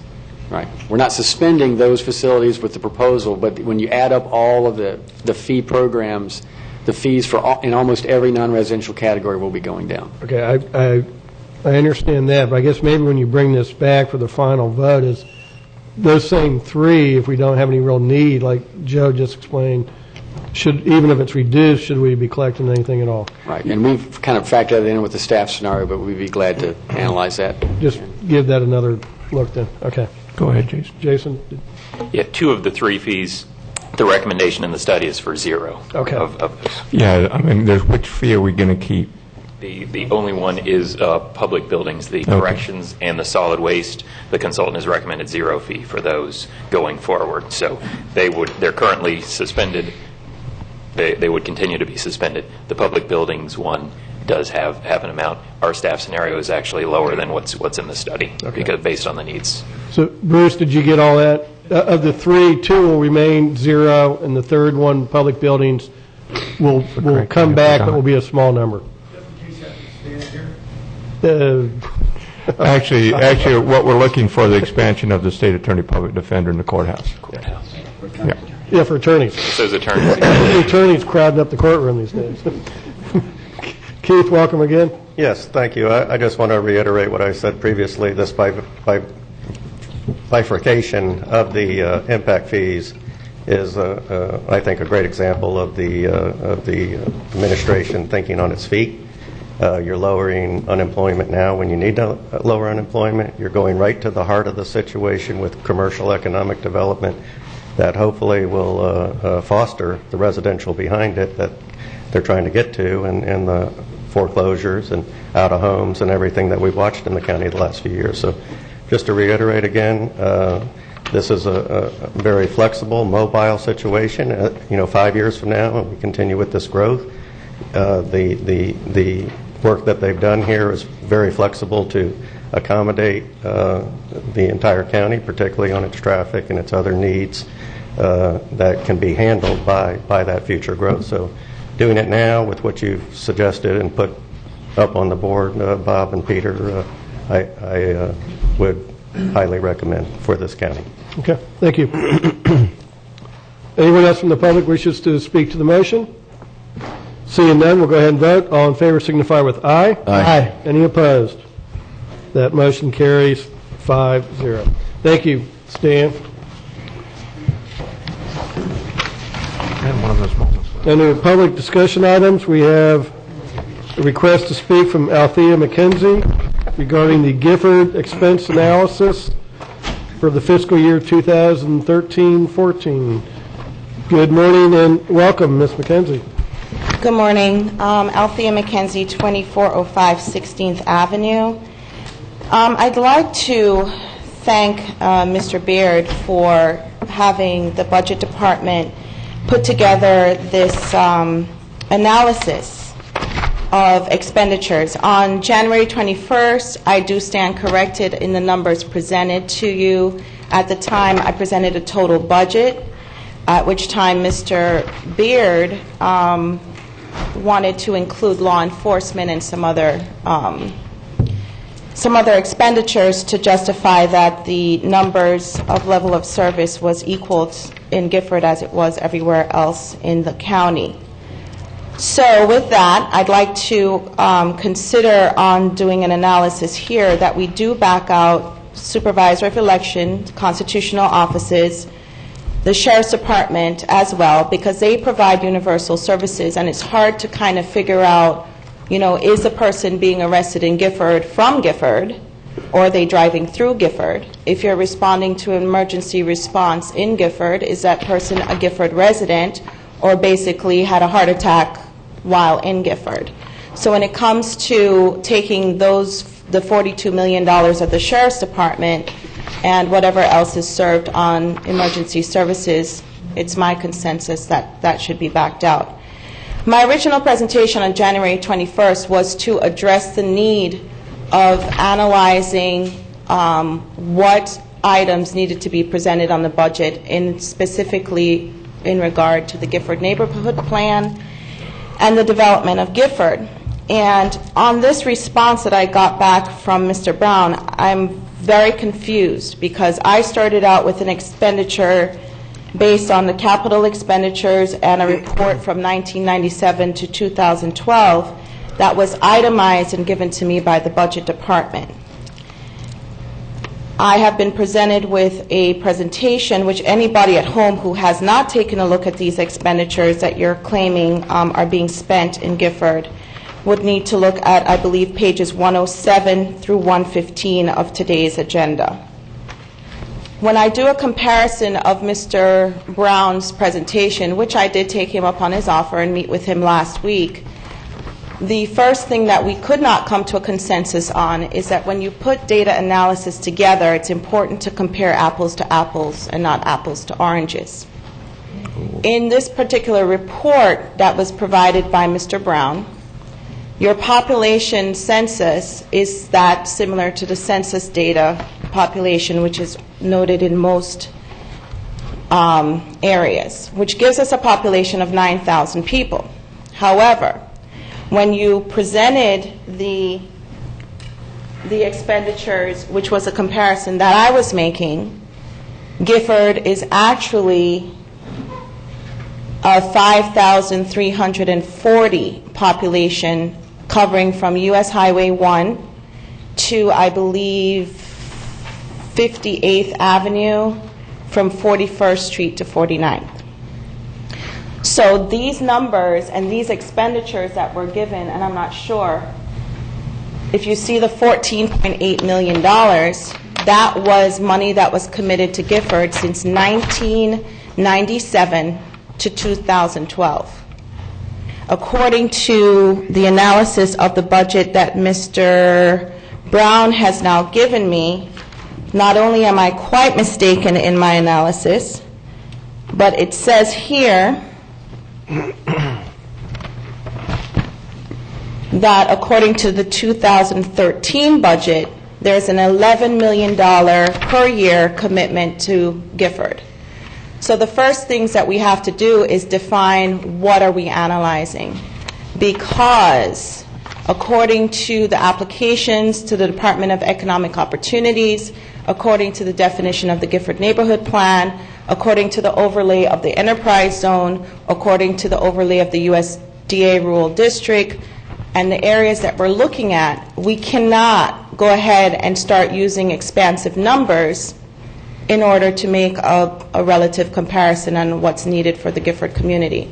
And I do understand that each time I come, there's a debate as to whether Gifford is in blight. And I'm thinking at this presentation, if we're getting $11 million a year committed to Gifford, then we should be looking somewhat like a gated community across US 1, which we're not. So I asked Mr. Brown if he wanted to hold true to these numbers, and he said that he was clearly committed to do so. And I, again, appreciate this analysis because since I add up that you spend about $500,000 a year in Gifford, and you add up that you're spending $11 million of Gifford, and there seems to be some algebraic equation that I'm not including, that maybe I don't need to look at the numbers anymore, or your offices don't need to look at the numbers anymore. Maybe we do need to bring in someone who can audit this process and give us a good feeling as to what your commitment is to Gifford. Because according to this analysis, you have done above and beyond and then some. In addition to the report that was given, there is a commitment, I believe, in road improvements of almost $555,000. And I believe in the last meeting, when the 45th Street design was presented, we were told there was only $350,000, therefore you can only do one side of the street and not both. The other item that I'd like to debate in this presentation that Mr. Brown gave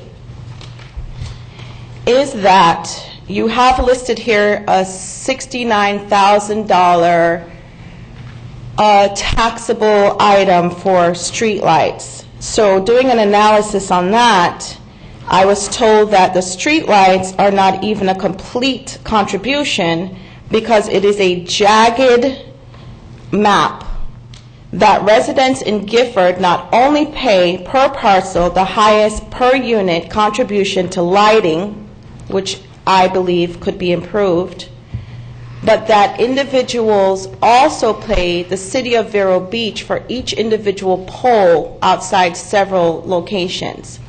And with that, I wanted to present, this is a bill provided to me from someone. I had to, for their protection, mark out their information. But this family is paying, what is it? For the light outside of their home, an additional $8 per month directly to the city of Vero Beach.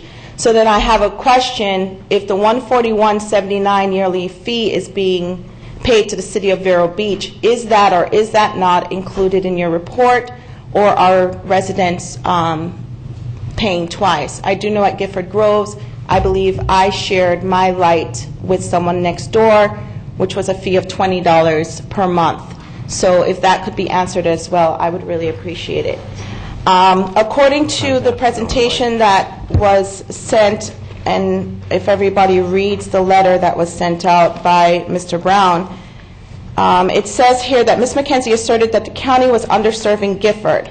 It was asserted that residents were paying more in taxes than the county was spending in the area, and that the area did not receive services in proportion to other areas. The Gifford Expenses Report was not intended to provide a total of all county expenses for Gifford. This report focuses primarily on capital improvements and operating expenditures associated with those improvements. Valuing government services, there's a debate in here about, whether we should include law enforcement, fire protection, road construction, and maintenance. And I believe in the expenditure report that was produced to show you the Gifford expenses, those items are actually included in that number as far as improvements and so forth. Public service goods such as the Sheriff's Department, there's a comparison in here to the school district. You can't, I think we can both agree that that is a universal service and should not be included. There was a guesstimate included. The Sheriff's Department did not include individual itemized services, so there was a contribution in this report of $3.9 million on behalf, $3.6 million on behalf of the Sheriff's Department, which could also be argued because I also have records that show that if you're looking at citations in Gifford, they're 6-to-1 compared to other communities throughout Indian River County. So I believe we might want to just go ahead and back out that $42 million so we can do a comparative view on what is being done. The Gold Line Transit was included, saying that Gifford has a $77,000 usage of that. I believe Gold Line is provided through the federal dollars, and that too is a universal because you don't know who's getting off to use the Gifford Health Center and what point of location that they're doing. But the conclusion, as you did with any other hypotheses, theorem, is that as illustrated above, Gifford area property owners equal about 1% of the total property taxes paid into the county. The estimated expenses for Gifford are 7.2% of the total based analysis. Therefore, estimated expenses as a percentage of the total budget exceed the percentage of property taxes paid by the Gifford area. In conclusion, according to this report, the estimated expenditures for Gifford area resident as a percentage of the total county budget is 7.2%, which equals or exceeds the percentage of the total population of 6.9, and taxes paid are only 1% by area residents. Based upon these measurements, it appears that Gifford citizens are receiving services at a level proportionate with other areas of the county. Gentlemen, I disagree, and I will continue to disagree, and I will continue to advocate for the dollars that are needed to improve the quality of life in Gifford. You cannot do a report and include the luxury of the people on the other side of US 1. If you're going to do a report, we need to have a consensus. Your Community Development Department acknowledges Gifford based on those particular street markings and that particular population. Your Budget Department cannot give me a report based on Grand Harbor across the street, because if we're going to start comparing apples to apples, I believe this is not the route we want to go. My concern is to address, and always will be to address, the level of commitment of dollars that are needed to improve Gifford. And Gifford, it will be defined as is defined in the Gifford Neighborhood Plan for this purpose only. We can start arguing property lines at a different time, and if we want to do that, then we need to take Gifford all the way out to Royal Palm Point, all the way out to 58th, and actually the building we're sitting in at one point was also defined as Gifford. I disagree with your report, Mr. Brown. I appreciate the time that you spent with me, but I will still stand and say that Gifford is not receiving the dollars needed to improve the quality of life. Thank you. Thank you, Ms. McKenzie. Is Jackie Warrior here? Oh, there you are, Jack. I didn't see you back there. Come on up. We have a request to speak from Jackie Warrior regarding Governor Scott's race-based educational goals. Good morning. Welcome. Good morning. Thank you. Before I decided to come and speak to you, I thought a long time about, is this an appropriate place? And so sort of 2 or 3 things now have convinced me. Commissioner Flesher and I had a brief conversation about it. And actually, Mr. Beard, when I was in his office trying to work with Dory, I think, in terms of how to title and whether it was a presentation versus a public issue, and where I went, at first responded that he thought I needed the Board of Education, but when I explained a little more, said, no, that sounds appropriate. The discussion from FP&L, surprisingly enough, convinced me also that this was the right place to come in terms of your support of their initiative. And what I'd like to talk to you about this morning and request from you is your support, both corporate and individually, to address Governor Scott's creating equal goals, educational goals, for all public school students.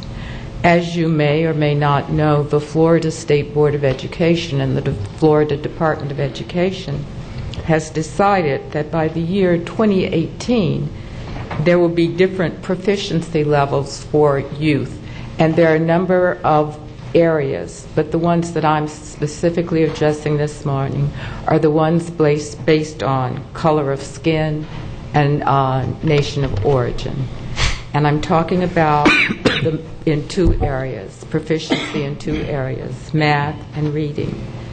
That in the area of math, the goals for 2017-2018 school year are 92% for Asian American, 86% proficiency for white Americans, 80% for Hispanic Americans, and 74% for African Americans.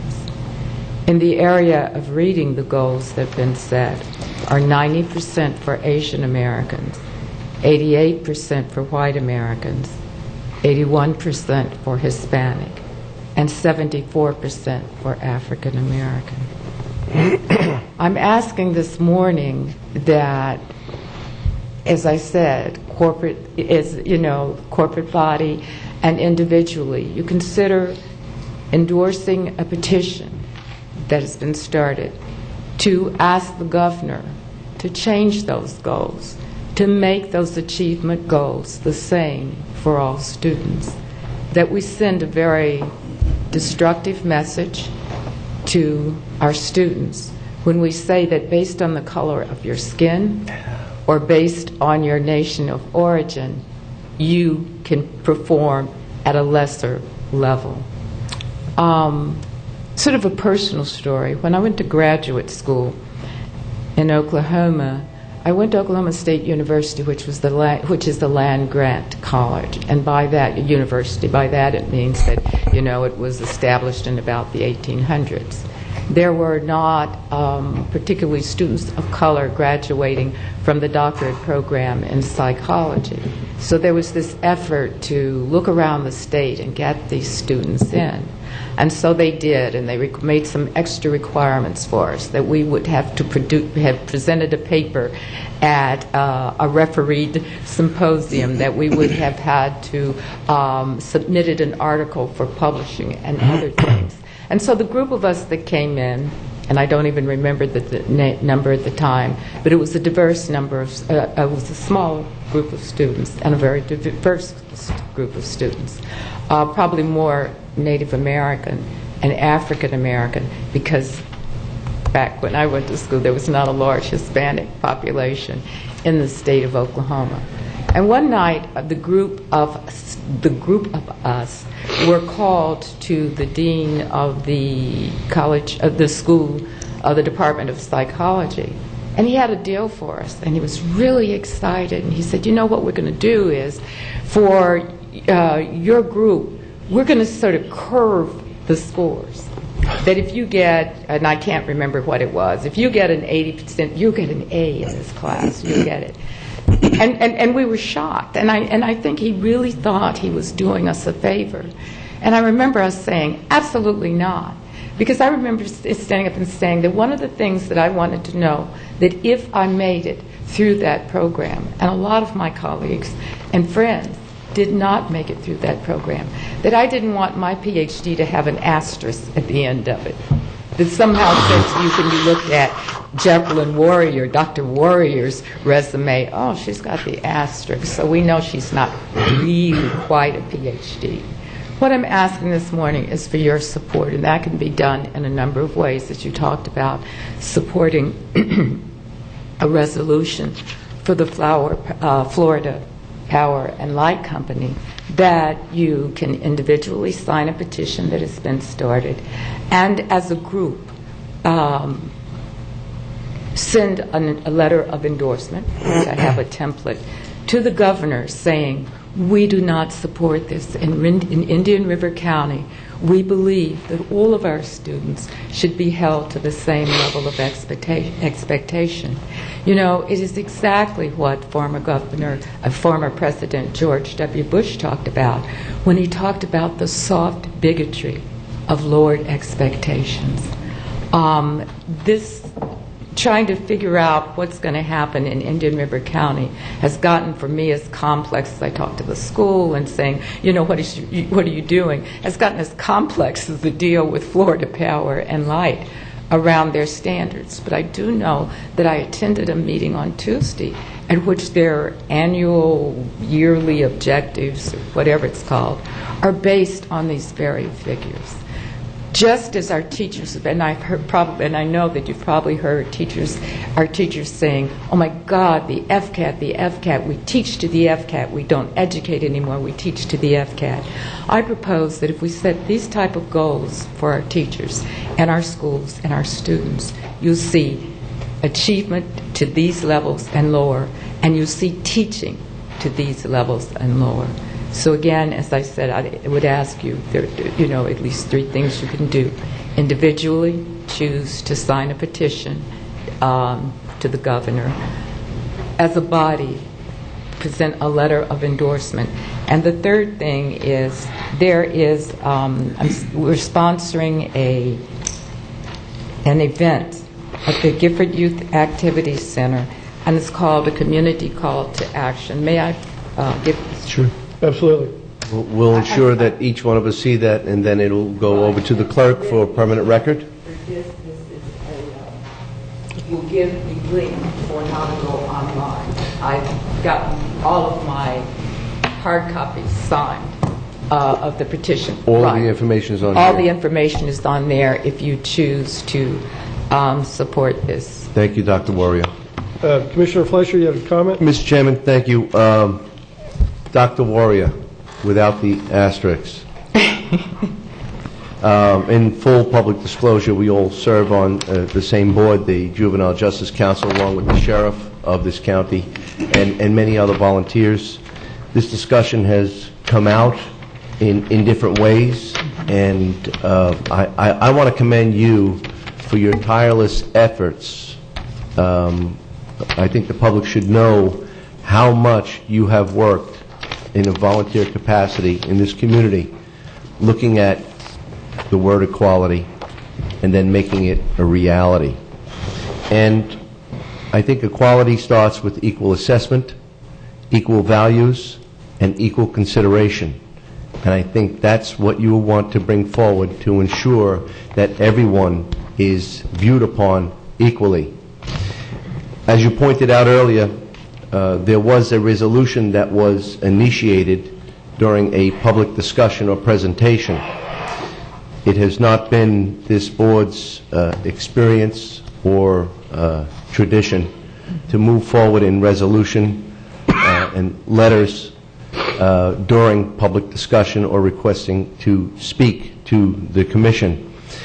But I believe that that was done early today, and I would like to see it done again now, and I would like to honor your request and move forward that we do write a resolution and letter to the governor to support the action of equality by assessment and consideration of all students in equal value.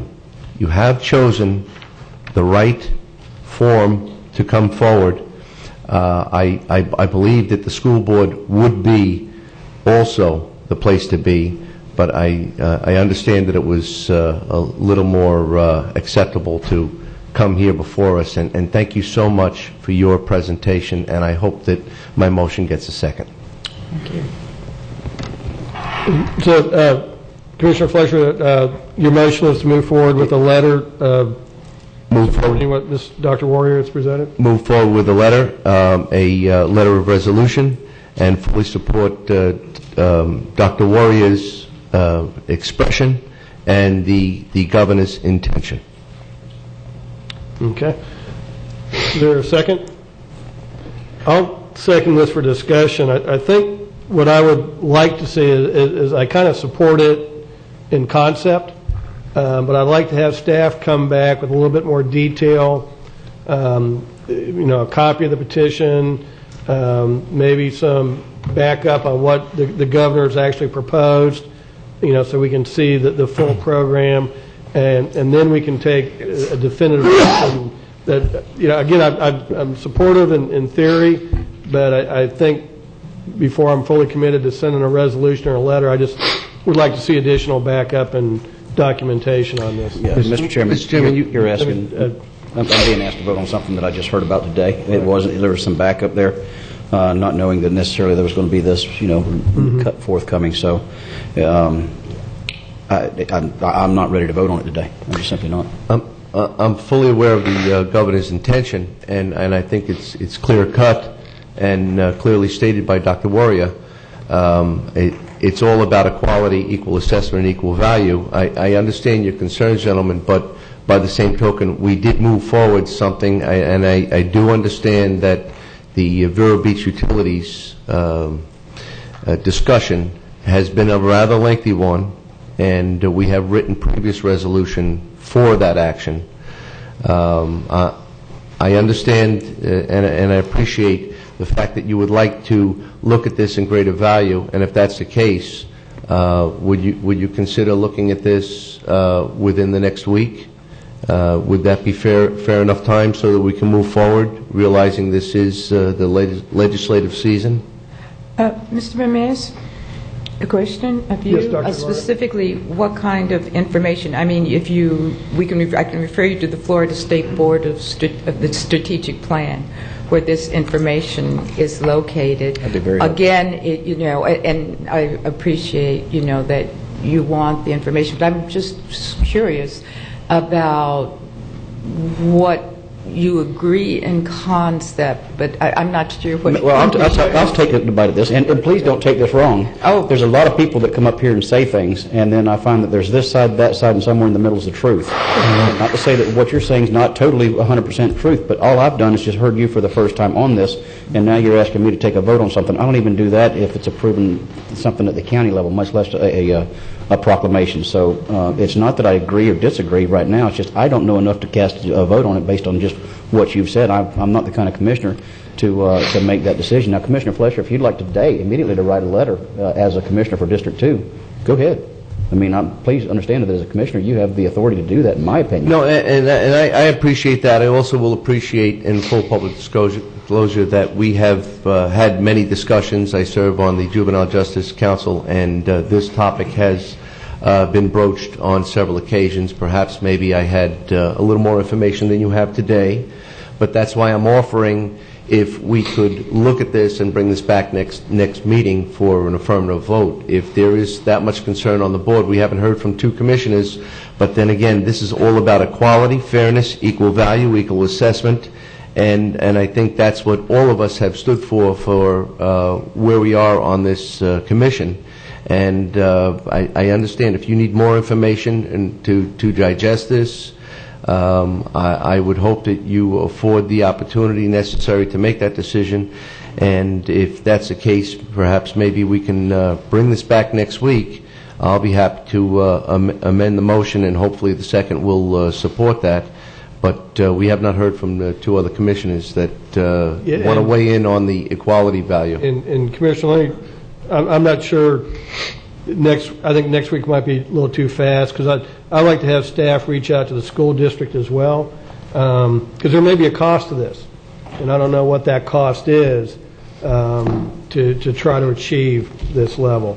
And so I'd like to get a copy of what the governor has proposed, a copy of the petition, like staff to reach out and get from the school board where they sit on this, and then bring that back. And so I'm not sure I can support next week. I think that's too fast. I think early April might be a more reasonable target, but I'd like to let staff have a little time to look at this and work it and bring it back. I believe the cost of inequality can probably supersede any cost value that you're considering on making the standards standardized so that everyone's race, creed, and color are considered at the same value for education and progress. Commissioner Solari. Actually, pretty much where you and Commissioner Davis are. I mean, if it is a simple matter of equality, I'm all for it. But I would like to have some time to look at it. I mean, luckily my wife is in the audience. What I'd do, because she was a school teacher for about 15 years, I'd ask her to look into it and to help me through the process. I mean, I'm all with you, Dr. Laurie. I mean, if this is a matter of putting everybody against the same standard, I'll support it. But this is the first I've heard of it, and as Commissioner Davis was saying, there are often two sides to a story, and I'd like to at least give the other side some chance. And at that point, I don't doubt that I'll come back feeling more stronger in your corner, but I ought to have some basis for it before I take a vote on it. Isn't that Commissioner Solari does that all the time? Jackie tells him what to do, and then I've never heard that back. That Jackie, I was going to say, not this Jackie. No, not that Jackie. His lovely wife, Jackie. So. Right. Jackie, thank you for being here and being the beacon of light. Right, and maybe there is something that some of us in the community need to do to keep you better informed, because this is nothing new. The standard is nothing new. It's been out there for a while, and you will hear, more, at least 2, if not 3 sides to the story. But maybe we need to do something better as the community to keep you more informed about the overall educational issues in the community, because those directly underpin the economic and all other kinds of decisions that you're making. So I'm surprised and amazed and trying to figure out how we keep you better informed on something that is not new, and that April will be late for us because the move is to have it before the legislature during the legislative session. Commissioner York, did you have anything? I probably could fill up till lunch on this, but between my wife's work on issues with Common Core in the governor's office, and so I'm a little bit familiar with the targeted standards of where I look at it as where you take all the groups of where they're currently at based on, I guess, testing, using the uniform testing. And these are goals of what they'd like to improve each of the groups, where they think they can improve them to within a measurable period of time. Is that maybe a realistic approach of looking at, if somebody's at, and this is maybe not a good example, if a group is at 25% proficiency and our goal in 4 years is to get them to 75% proficiency, that would be a good goal. I mean, yes, we'd like to get them to 100, but if you're looking at a 4-year window of measurable progress, I don't think that falls under the definition of racist. I think that's a level of expectation we can, that the educators, we're not the education side, that they could raise a testing group up to a improved higher level. I think all these are goals to improve everybody. They are goals to improve everybody, but may I say that and you're very right, the goal of 74% for African American in Indian River County School District would be incredible, because right now the 3rd grade reading proficiency level is 35, 38. Right. But let me say that No Child Left Behind, for whether you like it or not, from my perspective, brought out one thing. It allowed us to disaggregate and see where there were problems with our system. That was in 2001. This is now 2013, and so we've gotten all the way to 35 or 38%. Indian River County is still under a desegregation order from 1965. 50 years later, we're still here. And now to say again to me, and this is very personal, to say to me again, oh, Dr. Warrior, this will be such an improvement for your race, is your opinion. And I hear that, but, again, to portray that, and that's what I've heard from the school district, oh, this will raise your kids so much more than where they are, without talking about what all the issues are that address, kids of color. This is not a new issue, gentlemen, and this is not something that to me seems satisfactory to say, oh, wow, 74% will be so much more than where you were, 2001, 12 years ago or 13 years ago or over 50 years ago when we first got the desegregation. So I guess the question would be, the standard should be that everybody's at 100% in 4 years, and then if they don't achieve it, then they all have failed. I mean, there's so many different ways, and Common Core plays into a lot of this stuff. I'm not even saying everybody at 100%, because none of these goals are 100%, except maybe they're reaching that for Asian Americans. But Common Core, a lot of things play in. And gentlemen, always when I come, before you, when my granddaughters come before you, then that will be the same argument. A lot of factors play into this. Absolutely, a lot of factors do. But until we decide that we're going to set some standards and figure out how we reach those standards, then I don't think we'll ever get there. Okay. Commissioners, I don't I don't know where to start on this program because it's something that's out of our area usually. So when you're giving me direction, I think what I've got to do is get all the material I can from Jackie Warrior and just get it to you, to everybody, like where the language Don't we have a is. working group with the school board, though? We have a, yeah. Yeah, but the time frame is a little. Yeah, and that's more on student stations and school construction and that kind of stuff than it is actually school policy. Exactly. Exactly. It's on those issues. Because I don't really know where to, what I can do is get the information, get it to the commissioners, but, where the exact language is, what the bill is, and the petition. But after that, I don't know what else. I can reach out to the school board, but, and I do on impact fees and things like that, but I don't know if they'll get back with me in a timely manner either, because they're very busy. Well, we can ask them, I guess. Yeah, what I do is basically I'll get all the information from Mrs. Warrior, and we'll get it in our, we'll email it to you and go from there, I think, on the basic information, the bill and the petition, and I think then you can make your decision based on the information. Is that okay with you? Because I don't know what else. From what I'm hearing, it's good with four of us. I think Commissioner Fleischer, if you want to amend your motion, just have staff get the information and bring it back to us as soon as they can. We might get the 3 votes you're looking for, but I see that about the only thing flying right now. Thank you, Mr. Chairman. Dr. Warrior, we're looking at April 1st. Will April 1st be what you perceive too late? Almost over. Or will it be timely? I can answer that. I don't mean this in a bad way, but I'm not very worried about that. I'm going to be comforted with something before I vote on it. In fact, Mr. Chairman, if you're ready for a motion to go ahead and I'll do something similar to what you're talking about, or we can go ahead and vote. I'm not going to vote on something that I just heard one side out here today, Commissioner. I understand. And more importantly, I don't appreciate you putting me in this situation, quite frankly. So, Commissioner Fleischer, would you like to amend your motion, have staff bring this back at their earliest convenience? Yes. Okay, I will second that.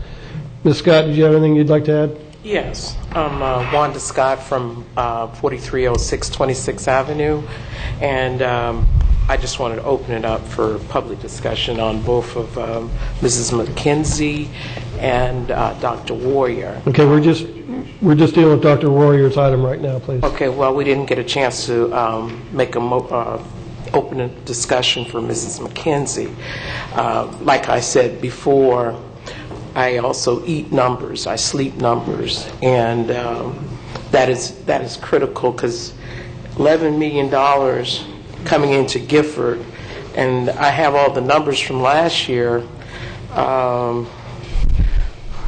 Maybe I'm not seeing something.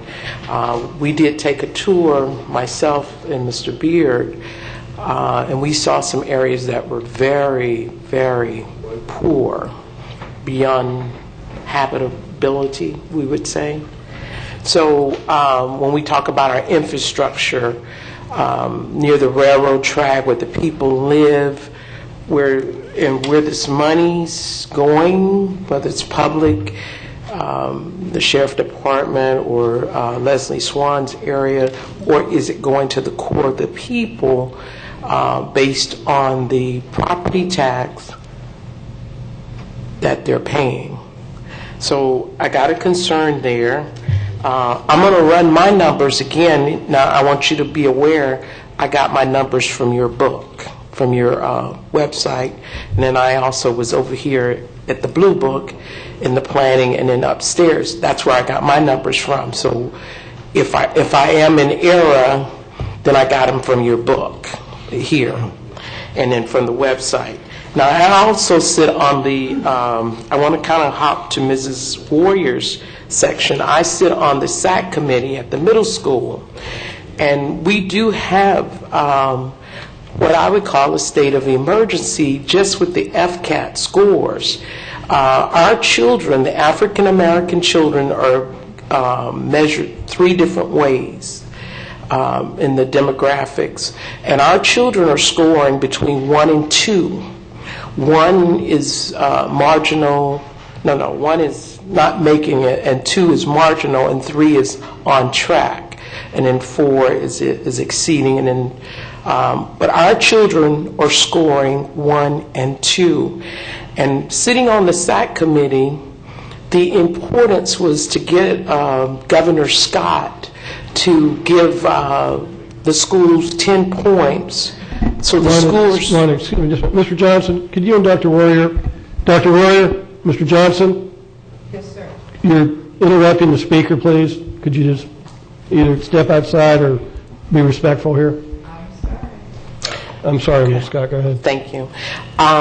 One of the things being on the SAC committee, and I've been there since the beginning of the school, the concern was to get Governor Scott to give each school that were failing 10 points so that we could, we wouldn't be scored as if the school was an F school, it would become a D school. If the school was a D school, it would become a C school. However, the urgency with our children is not there at scoring between 1 and 2 on the FCAT. So we do have a state of emergency, and it's not something that we can just, we'll shuffle it over here, we'll shuffle it over there. Our kids are failing.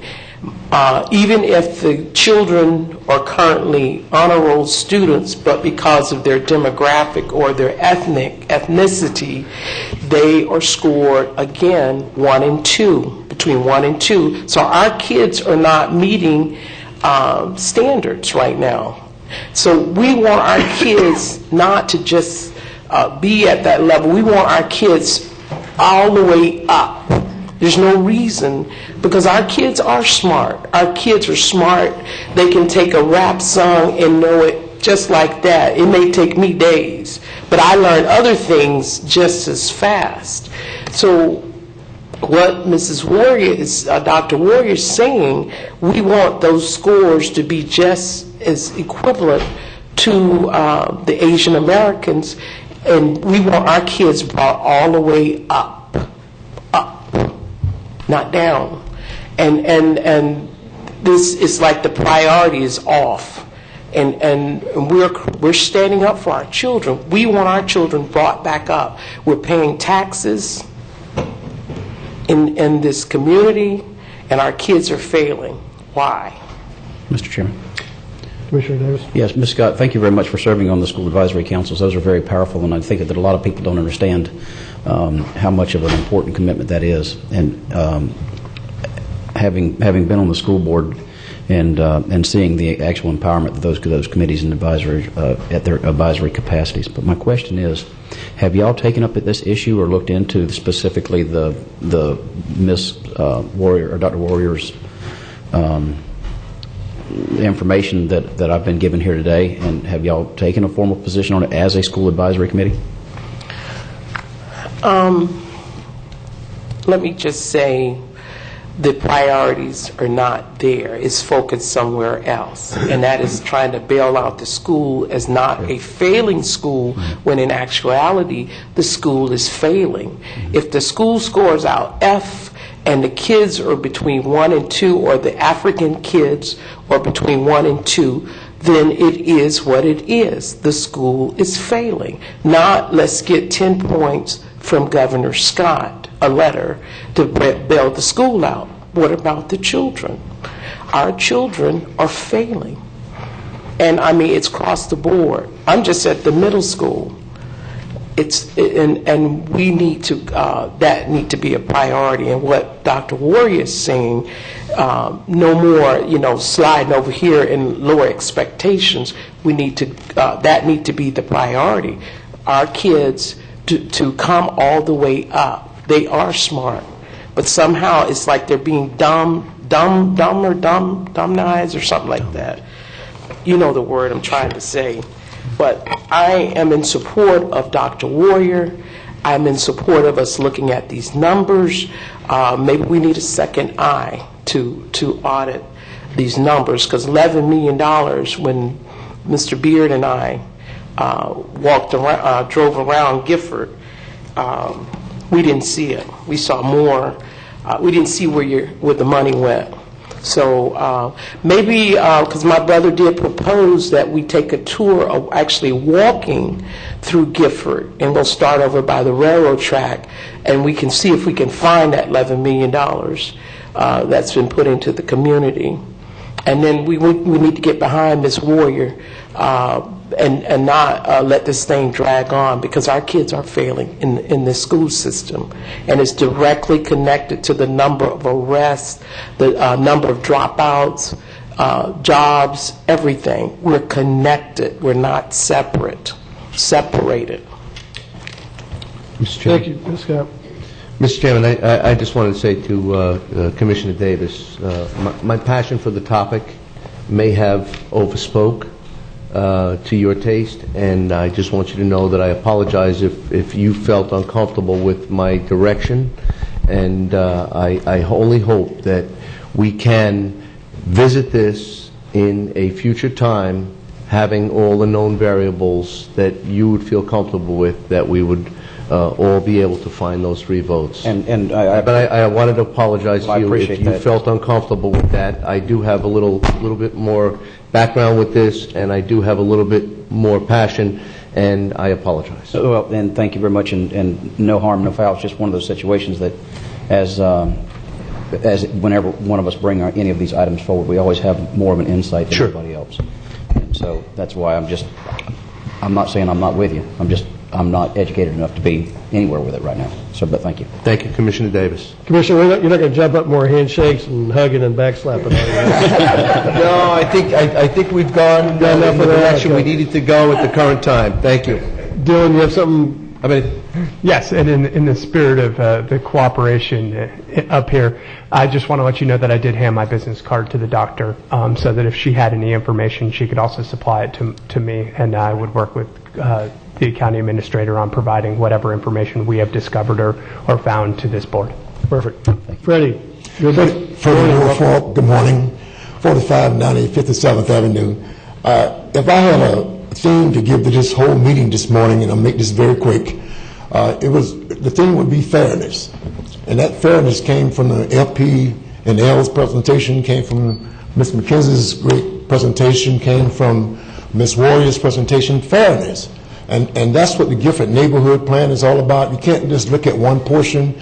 You have to look at the whole scope, from the economic development to the education to the health to, it's so much.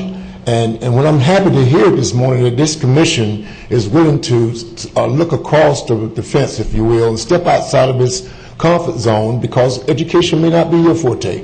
It is stepping outside. But just yesterday, we had a Gifford Health Center council meeting, and we came up with a little small thing called HEAP. And HEAP stood for health, education, economic empowerment, and finally the P, prosperity of life. If that's not encompassing, what is it? So that's what you're hearing this morning. Many people in the Gifford residents do not feel and see some of the monies that we see are being spent there. And I hear it over and over again. Where we spent $5 million on roads. Yeah, we don't count 41st Street and 43rd Avenue. So I agree with Ms. McKenzie in making sure that we pull out some of those things that you're counting toward the Gifford interior structure.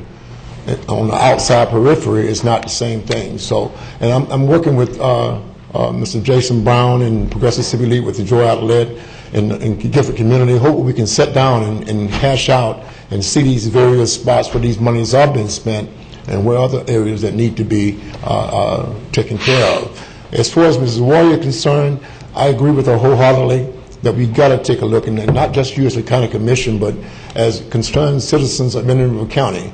I love Indian River County.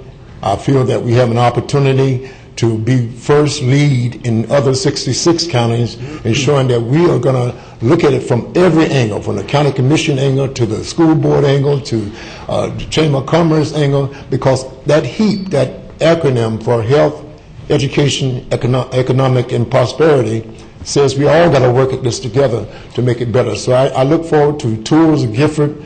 I look forward to looking at the figures that we have already aggregated together and how to separate, as Ms. McKenzie said, oranges from apples. She's exactly right. We got to separate those things in order that we can have a good defined picture of where we are. And finally, once we take a look at our kids, who are our future, and as Ms. Scott was mentioning, it's deplorable. And do I have a fix for that situation? No. But we together can work together to make sure that we can help our kids become the citizens to take on good jobs that would help to eliminate some of the crime that we have in our areas and help to have a better in the River County. So thank you for being susceptible to at least listen. And as Ms. Warrior said, we need to do a better job of educating you all because you have so much on your plate. But the kids and education is very, very important. And hopefully, as you get more information, you'll be able to come back and give Ms. Warrior and other entities direction and support. Thank you so much. Thank you. Commissioner Freddie, have you had any opportunity to speak to Dr. Adams about this specifically? No, I just got this from Ms. Warrior. She made me aware that it was coming down the pike. That's our next step. You're about where I am with it then. Okay. Exactly. That's our next step. But right now, what I'm saying, I'm appreciating you for at least having a listening ear to listen to what Ms. Warrior is saying, to listen to what Ms. McKenzie said, to listen to what Ms. Scott is saying. It reverberates a theme of fairness across the board. Okay? Thank you, Freddie. Thank you. Commissioner Zork? One thing, in terms of fairness, I'm for fairness for everyone, so I don't want that part to be confused. But the goal of achieving your objective, if you look at the Department of Education, how it runs in Tallahassee, Gary Chartrand, the chairman of the Board of Education, and Pam Stewart, who is under Gary Chartrand. If you ask Gary Chartrand who Pam Stewart and the Board of Education works for, they don't say the governor. They say they work for the Board of Education. Pam Stewart works for the Board of Education. So maybe the effort needs to be pointed towards that group because they've kind of gotten off in their own little world in Tallahassee and they run things the way they see it, and they have no problem saying the governor doesn't run this group. So if you look at how the structure is set up and where you need to go, maybe that's part of how to get to your objective because the governor's had his hand handed to him by Mr. Chartrand more than once saying, we don't work for you. So, thank you. Mr. One last thing, I hate to do it, but I believe that Ms. Warrior mentioned an event at the GYAC, but I don't remember the time and place of that event. It wasn't on this postcard. Jackie, do you know that? Could you come up to the podium, please? I'm sorry, I gave. This right here, March 27th? Yes. Yes. I have a copy. I can give each of you be more than willing to give each of you a copy. That is spring break. But March 27th at what time? 6 to 7:30. Thank you very much. Thank you, Jack. Thank you. Thank you. Jackie, just give Commissioner Fletcher. And the clerk has one. I'll just take them all. Thank you. Thank you. Thank you, Dr. Lord. Okay, we do have a motion from Commissioner Fletcher, seconded by myself, to ask staff to bring back as much information they can regarding the governor's education policy as we've discussed today, with the caveat that time is of the essence, so ask staff to bring this back at the very earliest date. And we're going to go ahead and call this question now. All in favor of the motion signify with aye. Aye. Is there any opposed? Okay, that passes 5-0. Dr. Warrior, thank you for bringing this to our attention. We will make sure that you're notified when it comes back before the board for action, okay? Thank you. We're going to go ahead and take a 10-minute break. We'll be back at 11:27.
just put a amount stated in which you contact the St. Lucie County is $100.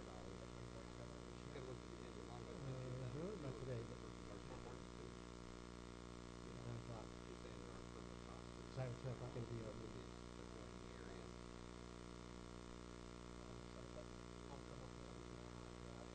Yeah, you can look at, a couple of the other.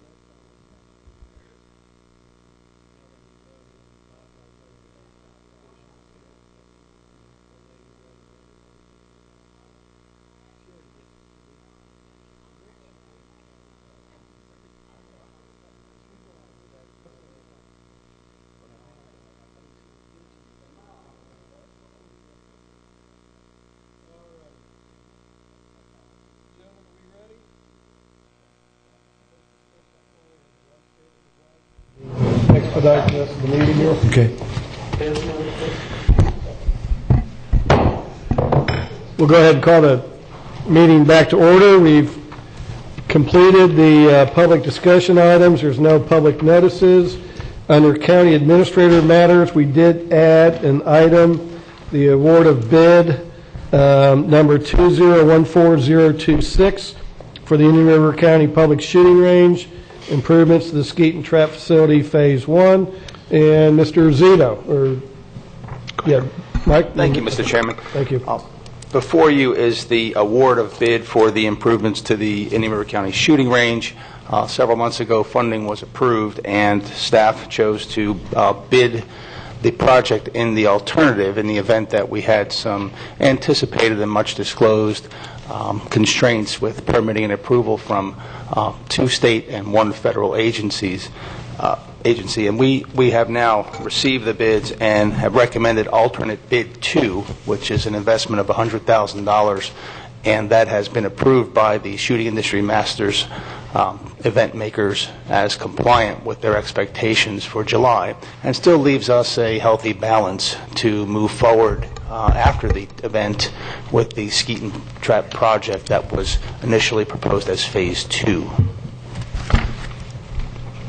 I'm happy with that. I just wanted it to be more public, given that it was added on, so I'll move staff recommendation. Second. Okay. Oh, one discussion on the... Let me just, we have a motion from Commissioner Solari, seconded from Commissioner Davis to move forward. Was that alternate bid 2? Yes, sir. For alternate bid 2, under discussion, Commissioner Zork. On the Masters Tournament, they're not using any function of skeet stations in their in the competition in July? That is correct, sir. Oh, okay. I thought that was part of their shooting talent obstacle course or whatever they're going to call it when it's finished. Okay, no, my a misunderstanding. 3-gun format that does not include Skeet and Trap. Okay, I got you. Rifle, pistol action. Okay. Okay. Is there any other comment or discussion on the motion? Anyone from the public? Seeing none, all in favor of the motion signify with aye. Aye. Is there any opposed? That carries unanimously.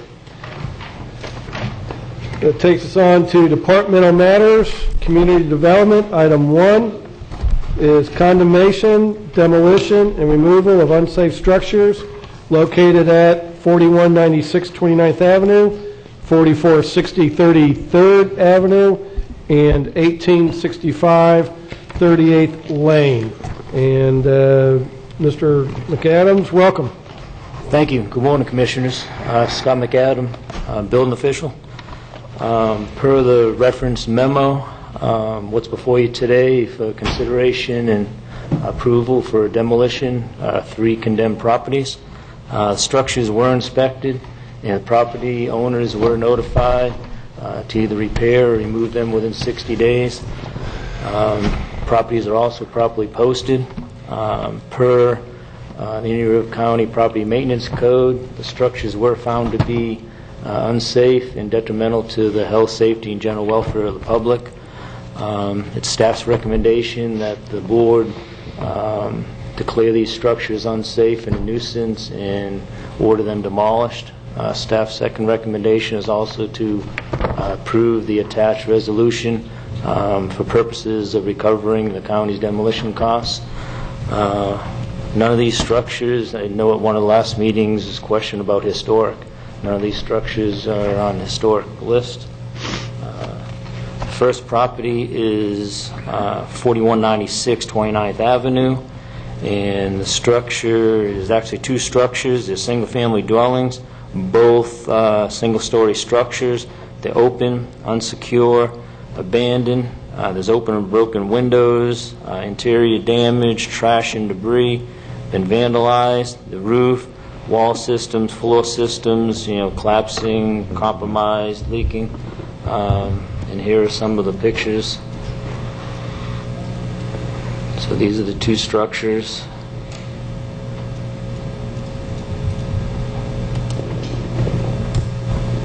And the second structure is 4460 33rd Avenue.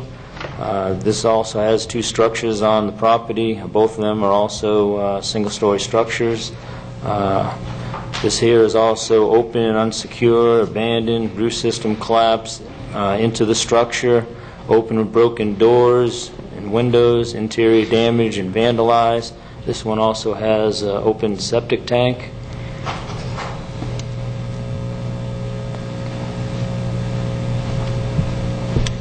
There's an open septic tank. The third structure is 1865 38th Lane.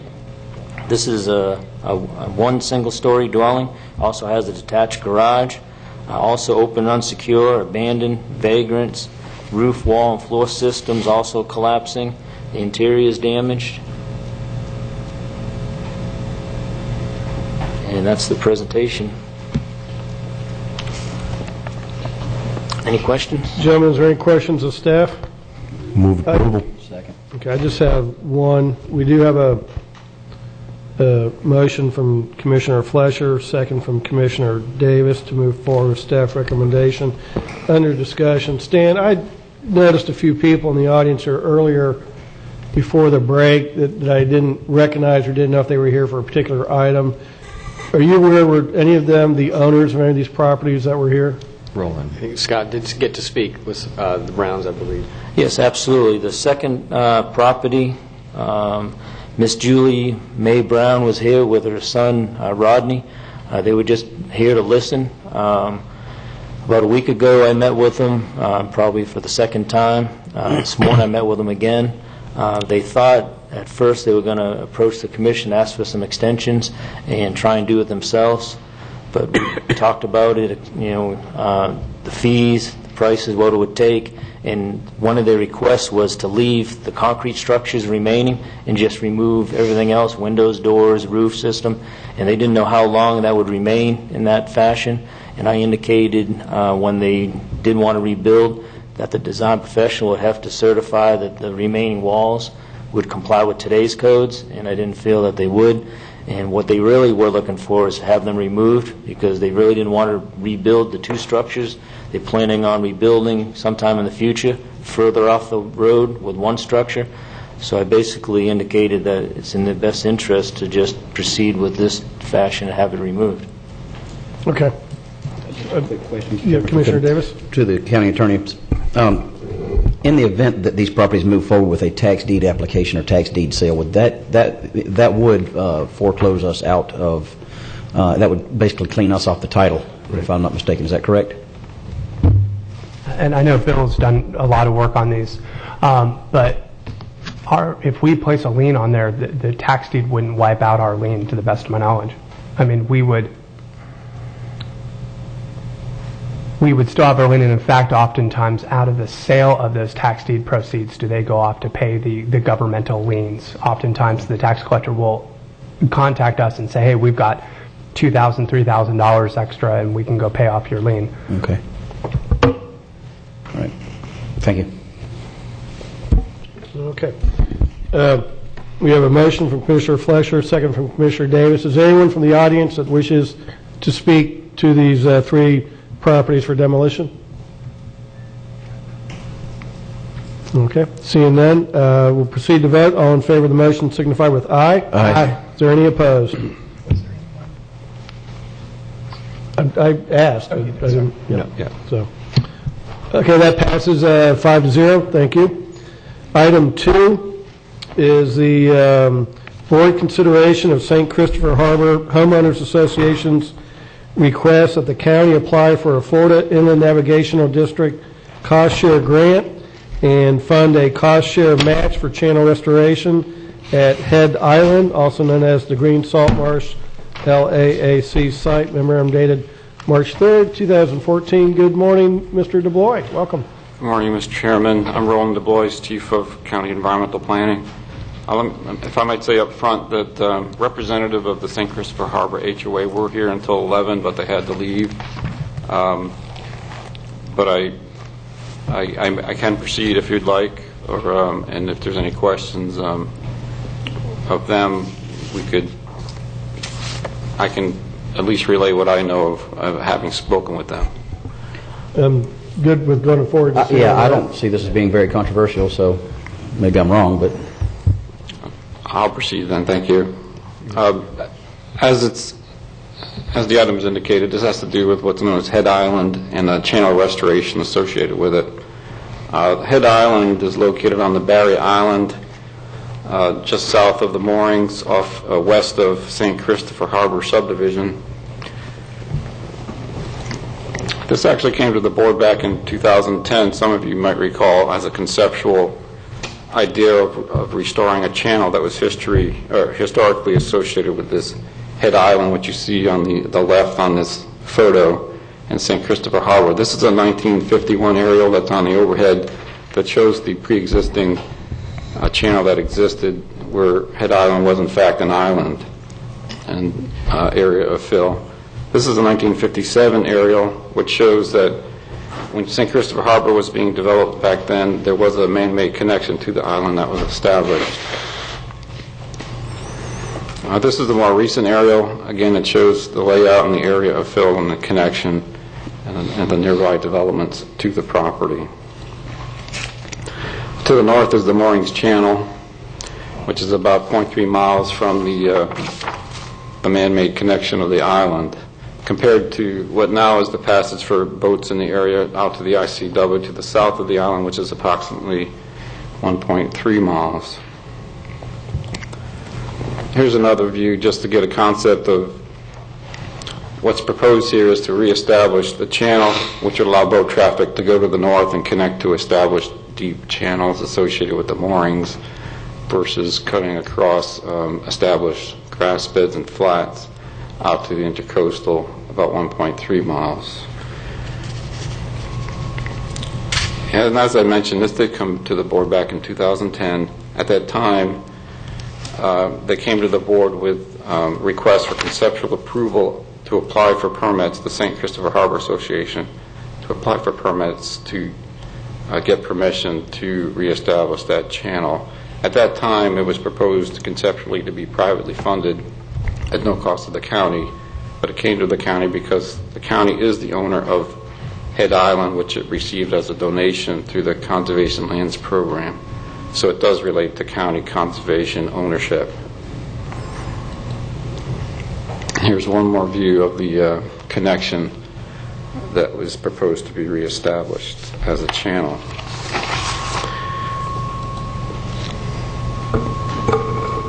Since 2010, based on the conceptual approval that the board granted at that time, the St. Christopher Harbor Homeowners Association went through the process of hiring consultants, getting an environmental assessment, designing the project, the engineering, and obtaining permits from the Florida Department of Environmental Protection and the Army Corps of Engineers. What's on the overhead now is the conceptual drawing of the actual project that was permitted.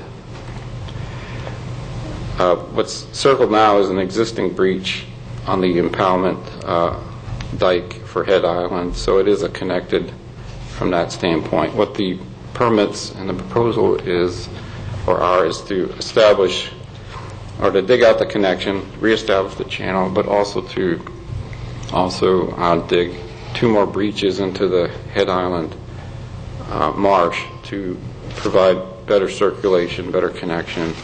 It also entails removal of exotics as part of the overall project. More recently, the HOA approached staff.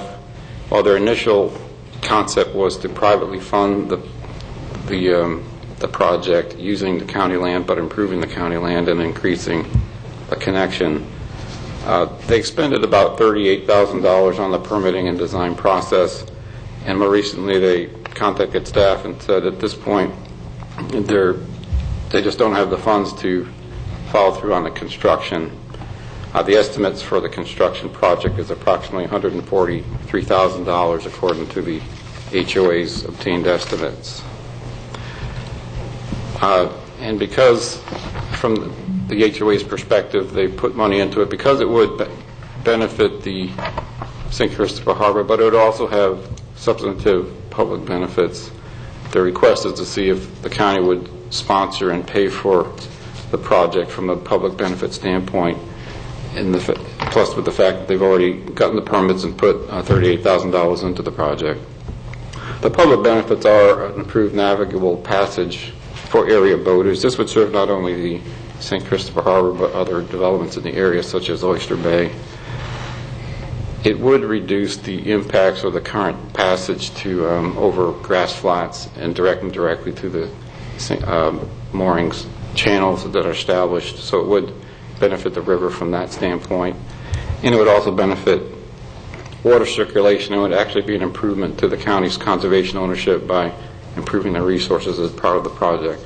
So while there are benefits to the St. Christopher Harbor Association, and that's why they went through the process of getting the permits, there are also public benefits that go beyond just serving that subdivision. So there is an opportunity to look at it from an overall public benefit standpoint. The estimates of costs, and the concept here is, and what the association is asking for, is that the county apply for a Florida Inland Navigation District permit for 50% funding, and that the county consider providing a 50% match for the project with the consideration that the St. Christopher Harbor Association has already put $38,000 towards the project. Under that scenario, the overhead table that's showing the cost breakdown under the fine grant application, overall project cost about $181,000, 50% for fine grant for the construction, which would be about $71,500. County matched the same for 50%, and then the consideration that the HOA put $38,000 for the permitting. As far as a potential funding source from the county's participation, what we're looking at, or as a potential source, would be the Florida Boating Improvement Fund reserves that the county has, which according to the county budget office there are sufficient reserves for the board to consider that as the source for the match for a grant application. With that, staff's position is that there are enough public benefits overall to justify county expenditure of funds, so we would recommend that the board authorize staff to apply for the fine grant with the county putting up the match as part of from the Florida Boating Improvement Fund reserves. Thank you. Thank you. Any questions of Roland? Commissioner Solari? Roland, has there been any comparison with this project as opposed to other projects in the Indian River Lagoon to see if this would actually be a priority over the other projects? No, there has not been. I think that's part of the fine grant review process as far as when they rank projects to look to that. From a county perspective, no. But okay, I would think it ought to be a county perspective too, given that it's county funds and we have a lot to do on the lagoon with limited amount of funds. I mean, my sense of this is that it's a great benefit to a small group of boaters in a small area, but it wasn't anything initiated by the county or that the county saw was a priority. It was only because a small group of citizens spent some money on it and realized that it was going to be more expensive than they thought that they brought it forward for us. So, thank you. Anyone else? Just from where I'm sitting, I don't mind cost sharing some with them, but I'm not sure the county should pay for the whole half the project cost. I mean, as Commissioner Solari mentioned, there's very few individual lots that will benefit from this. There is some general public benefit, but I'm not sure that the county should pick up all of that. And, some of this was their own doing, that the fill was placed here to create their residential lots. So I'd be more amenable that the county, of the 62,500 project construction and the 9,000 oversight and engineering, the 71,500. I might be willing to say the county will pay half of that, but I'd like to see the homeowner group still have a little bit more skin in the game, just from where I'm sitting. Run through those numbers again, Mr. Chairman. For what I'm looking here is there's the barge mobilization and project construction cost of $125,000. Right. So the fine share would be $62,500, and they're asking the county share to be $62,500. And then there's $18,000 of project management, engineering, contingencies of $18,000. So that'd be $9,000 each. So fine total up would be $71,500.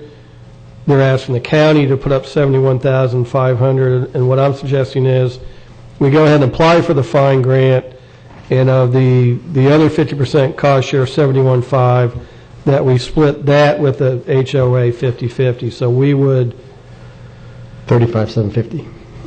Thank you, Commissioner Solari. The county would be putting in $35,750, and the homeowners would put in another $35,750. I follow your logic there, but if you were going to go anywhere with it, I would say combine what the county cost and Harbor's cost are and divide that in half. Would that get you any closer? I don't know. You want Commissioner Solari to do the math real quick? I understand what I see what you're saying. I could go with what we have here in front of us, but you've got to count to three to make things happen. And well, that pushed me further away. I don't like the idea, but I could. There are some benefits to the lagoon, okay, especially the breaches and the breaches on the sides that you showed, and then just having a little bit better circulation. Okay, but. And maybe some of not going over the seagrasses there, but I'm not aware of what those seagrasses are like. So, but that is as far as I'm going to go. Which one? What, Commissioner O'Brien? O'Brien, where the county puts up $35,750. Okay.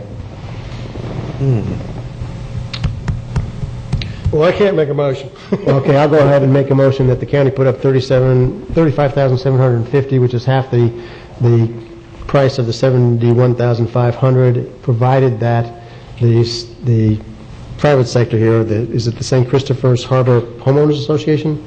Provided that the St. Christopher Harbor Homeowners Association comes up with $35,750 to match the county funds. Okay. Is there a second? I'll second that for a discussion and a vote. And I guess the only thing, Commissioner Solari, probably the motion would be up to $35,750. So yes. That if the contingency is less, that we're... Up to, correct. Up to, okay. And obviously I'm going to support this. And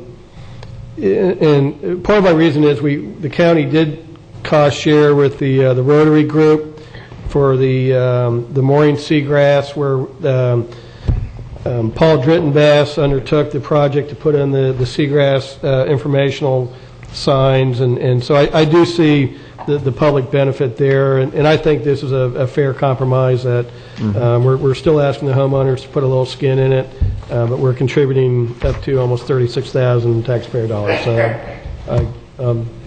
I'm good. And right. Is there any other discussion or anyone from the audience? All right. We have a motion and a second. All in favor signify with aye. Aye. Aye. Is there any opposed? That carries unanimously. So, Roland, if you could convey that message back to the homeowners, and we would appreciate it. Thank you.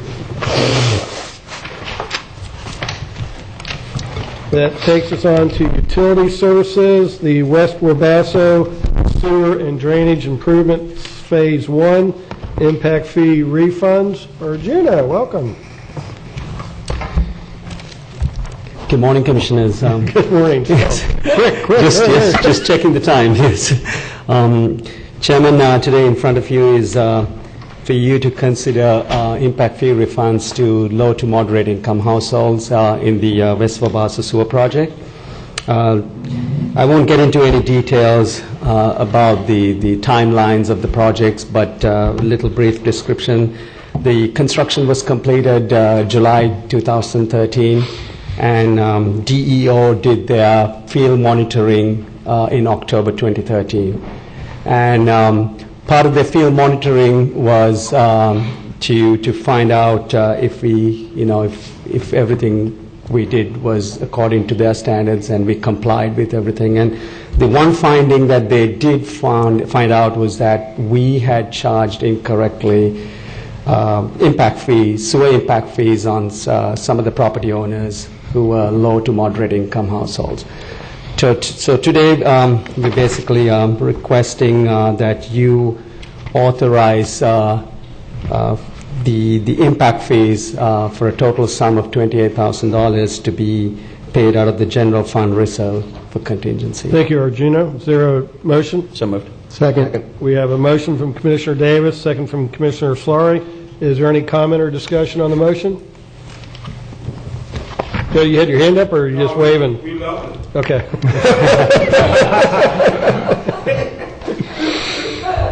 A motion by Commissioner Davis, second Commissioner Slurry. All in favor signify with aye. Aye. Any opposed? That motion carries unanimously. Thank you. Arjuna. Thank you.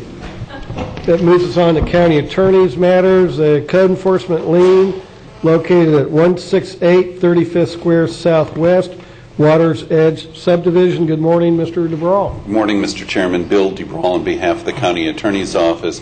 There's a single-family residence that went into foreclosure in the Waters Edge Subdivision. That's out on Oslo Road to the west.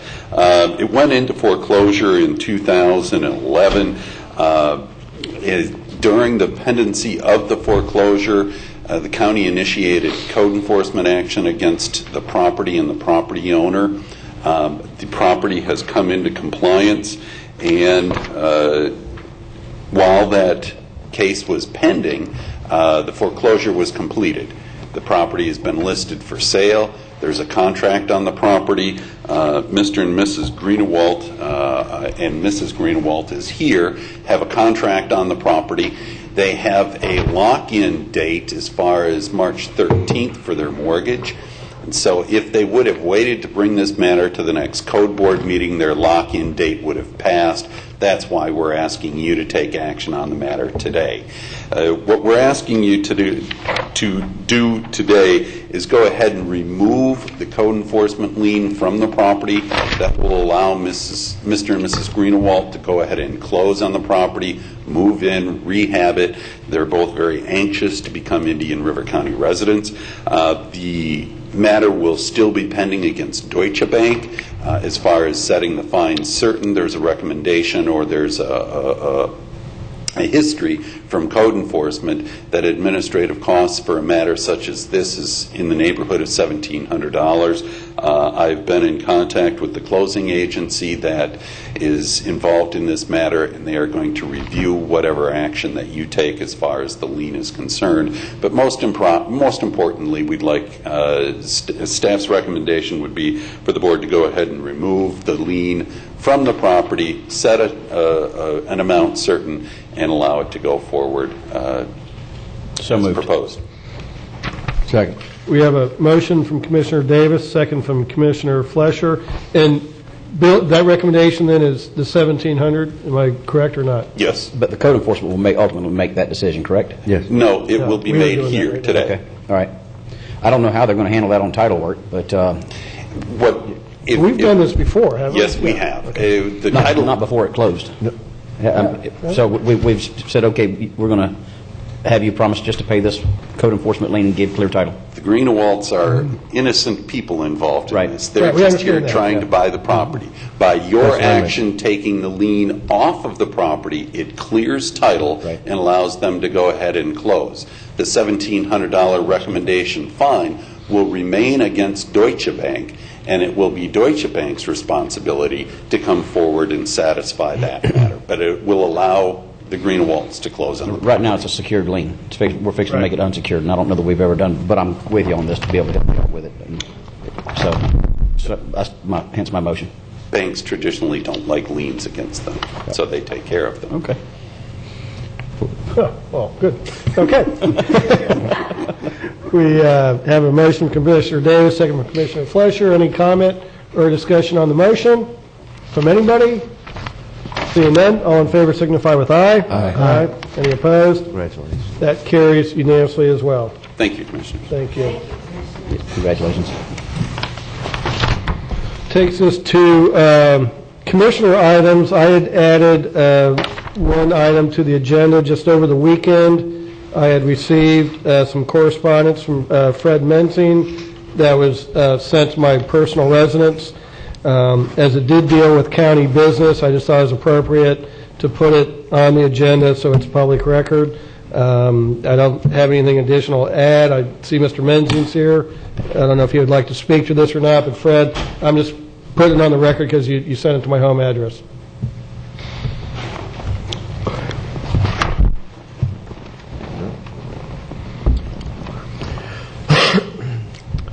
Welcome. Fred Mensing, 7580 129th Street, Sebastian, mailing address. First, the first time in 30 years you have 3 attorneys here that, came off the top shelf. I don't think we had an attorney since Gary Brandenburg. I'm honored that you had the sheriff check me out to see that I didn't have a gun to shoot you, Mr. O'Brien. I assure you, no commissioners are going to get shot. I can't get money out of a dead commissioner, and I will be in jail where it would do me no good if I do you any physical harm. As far as I'm concerned, it's very plain, and what I said to you, and I thought maybe you would have the forethought to decide to meet with me privately or with your county attorney to discuss your position on this, since you sort of avoided trying to discuss it with me the few times I've hinted at it. It's either going to have to get settled, or this county is going to be in, and certain individuals involved in litigation until I die. If you'll consult my wife's will and you will read this, I didn't go into the Trail of Tears, but she was raised Cherokee. She is Cherokee. When she signed the agreement, which Mr. Collins violated in 2003, she indicated it was white men's lies. It is white man's lies.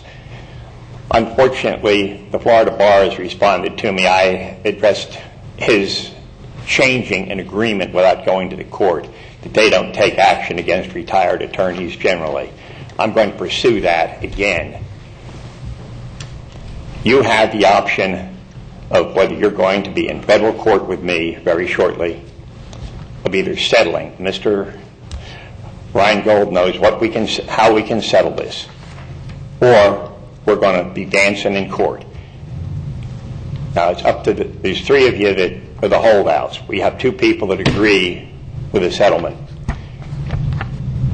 I approach you with the idea that, you think about, if I was working for you, if you were a contractor, and I was working for you driving a dump truck, and I wrecked it, you're accountable because I was working for you. Will Collins worked for the 5 of you. He was under your direct control. Your emails are missing. You got the information on what happened in Naples and what's going on in Martin County.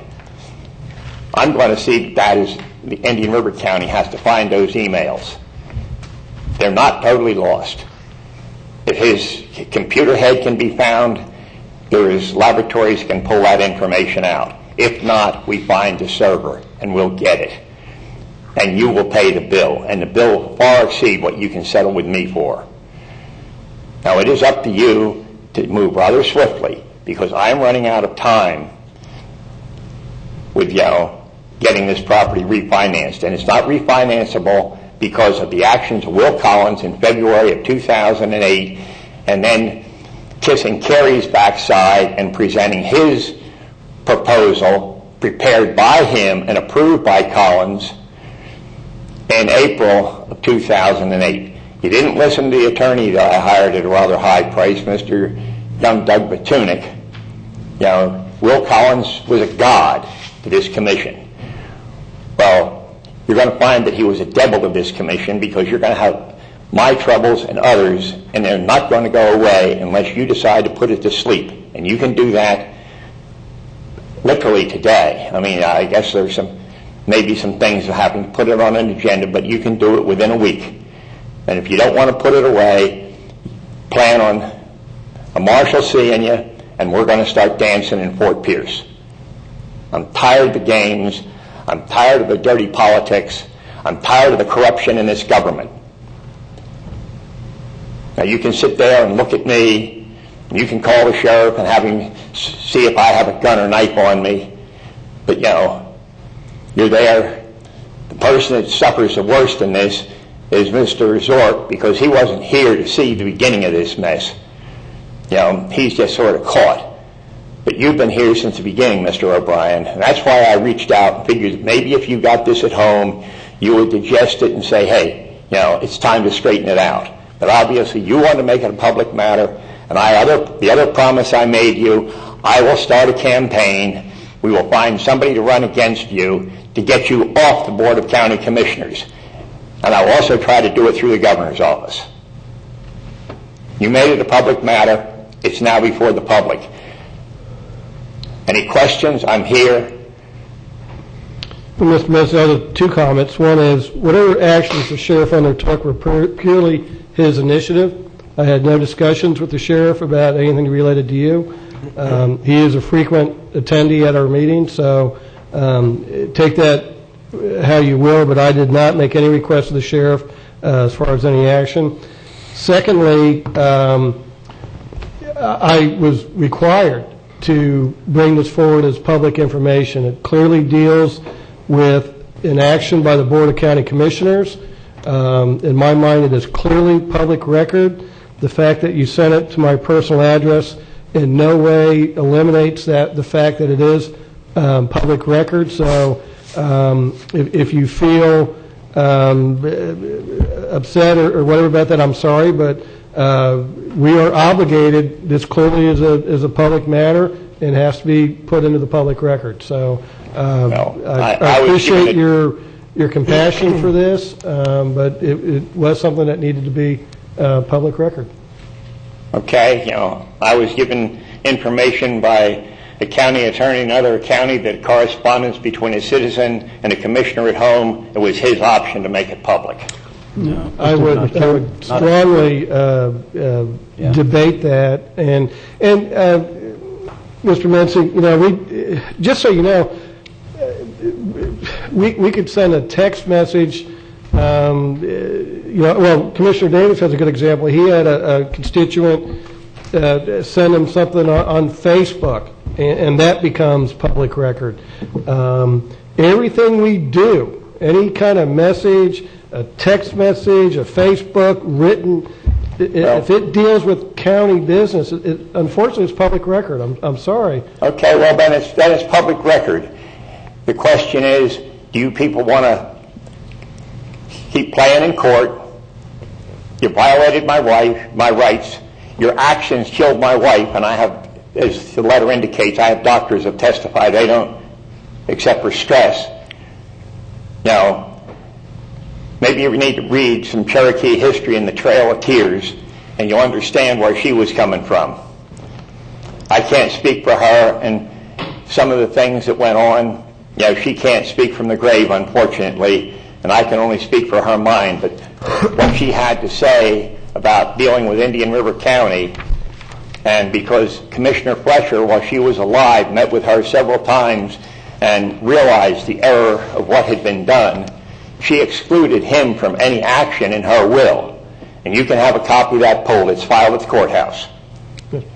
Okay. Now, it's up to you what you want to do.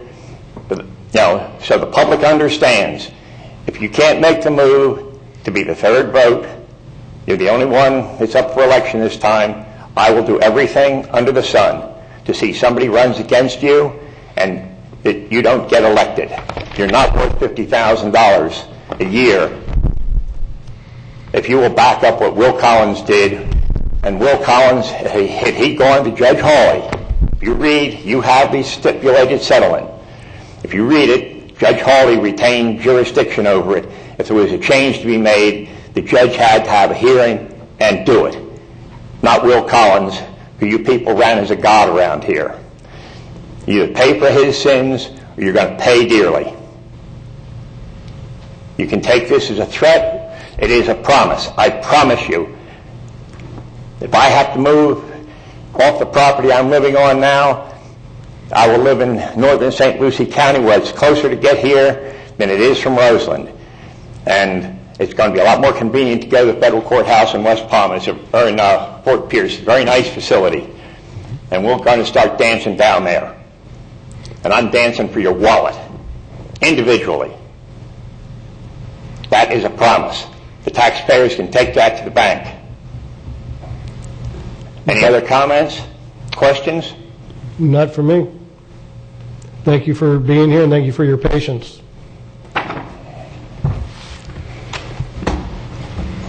Next under Commissioner Matters is Commissioner Wesley Davis, maintenance of a parcel of land, memorandum dated March 5th, 2014. Commissioner Davis. Yes, Commissioners, you see in the back up there, I don't know that necessarily we need much just of necessarily a vote or anything, but just some direction. I think many of you are familiar with this area, but it really came to my attention from speaking at the Fellsmere Property Owners Association. I had a lady talk to me about it and ask me some questions, brought myself up to speed.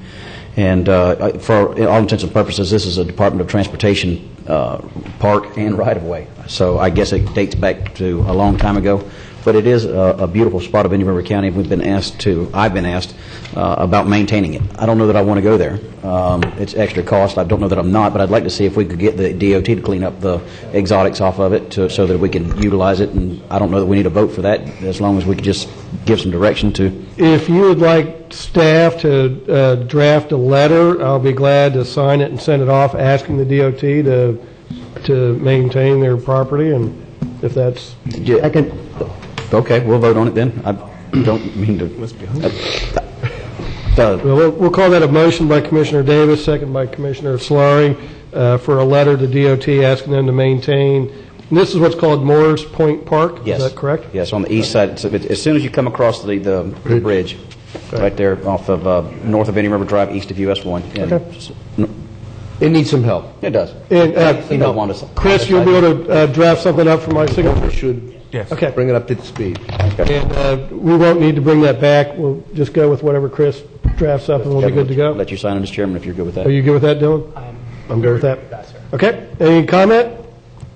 Seeing none, all in favor signify with aye. Aye. Any opposed?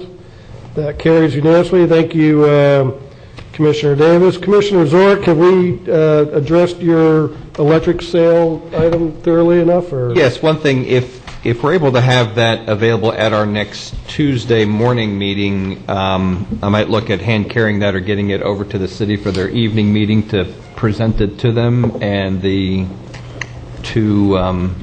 get it to the two committees that the city will be discussing that same topic on the 19th. The resolution you're talking about? Yeah, Dylan already said he'd get me a draft by late this afternoon, and we have a 9 o'clock meeting tomorrow to get it, so it'll be on the next agenda. Great. And by the power invested in me as chairman, I hereby designate you as the official resolution deliverer guy to the city of Vero Beach. Whoa. Deliver it proudly. Whoa. Delegation. I'm here to tell you, that's a title I've never had. You are. Whoa. I think I need to put here for that. Start paying attention here. I'm going to teach you all how to do this. I tell you Why don't what. you teach us how to get this meeting over before?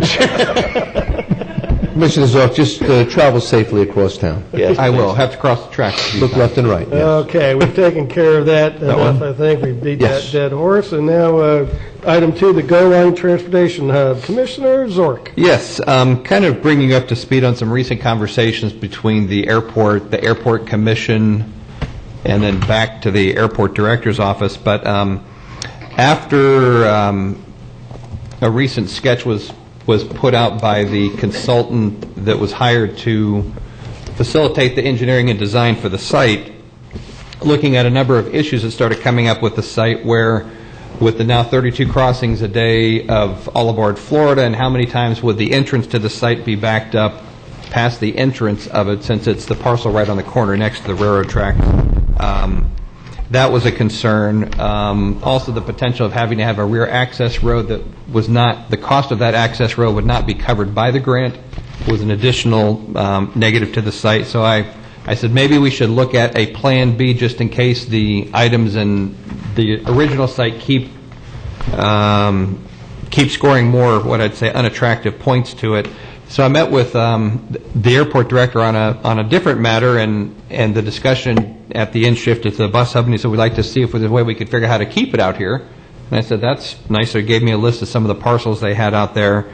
They had an airport commission meeting about a week ago, went to that and said, we'd like to have formal discussions with the airport, and they said they were good with that. So then we went, myself, Phil Madsen, County Administrator, and Karen Deagle from GoLine. We went back to the airport, met with him, played around with a few site ideas that it's kind of down to two that they would like to see a way of keeping the GoLine at the airport.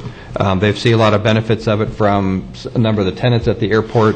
So that's where it's moving forward. Not to say the 17th Street site won't still go forward, but if either of these two option B sites at the airport work out, I think they're far superior in terms of functionality, and it has less disruptive characteristics to it that the one does at 17th Street and the railroad tracks, that at some point in the near future we would look at shifting the site from 17th Street out to one of the airport sites.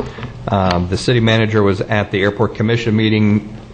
He seemed okay in concept, and I think the county administrator had a conversation or something with him. They'd just like to know if we're going to use it. If we're not, they're going to, I think, put it back on surplus and potentially sell it again, which is what they're looking to do before. So this is more of a heads-up item. There's no action needs to be taken. But the airport is just functioning really well, and if we can find a home out there for it that meets all the grant constraints and the other things in the airport commission, I think it'd be a great home for it. Mr. Chairman. Commissioner Davis. Commissioner Zork, appreciate your leadership on this, and you have been aggressively trying to find some harmony with the residents of Old Town since you've started here. What my advice to you would be is to perhaps mention this tomorrow at the MPO meeting. Yes. And then as we bring this forward in the MPO, it's more of the body to help steer that. And in fact, I'm going to have some things under new business as far as the all aboard Florida and but I'll bring those up tomorrow. But that's really where I think we will get the support for this and make sure it's on there. Okay. And then you're aware that we have a grant. Yes. And the deadline. Yes. And we first asked Phil from the grants perspective, are we anyway jeopardizing those funds? And if we were, we would not even with the negatives, wouldn't even have explored. And Phil is. I think we have to have it built by September 2016. Is that correct? That's when we have to have it built by September of 2016. So we still have about a year and a half. Okay. Yeah. So we're good on the.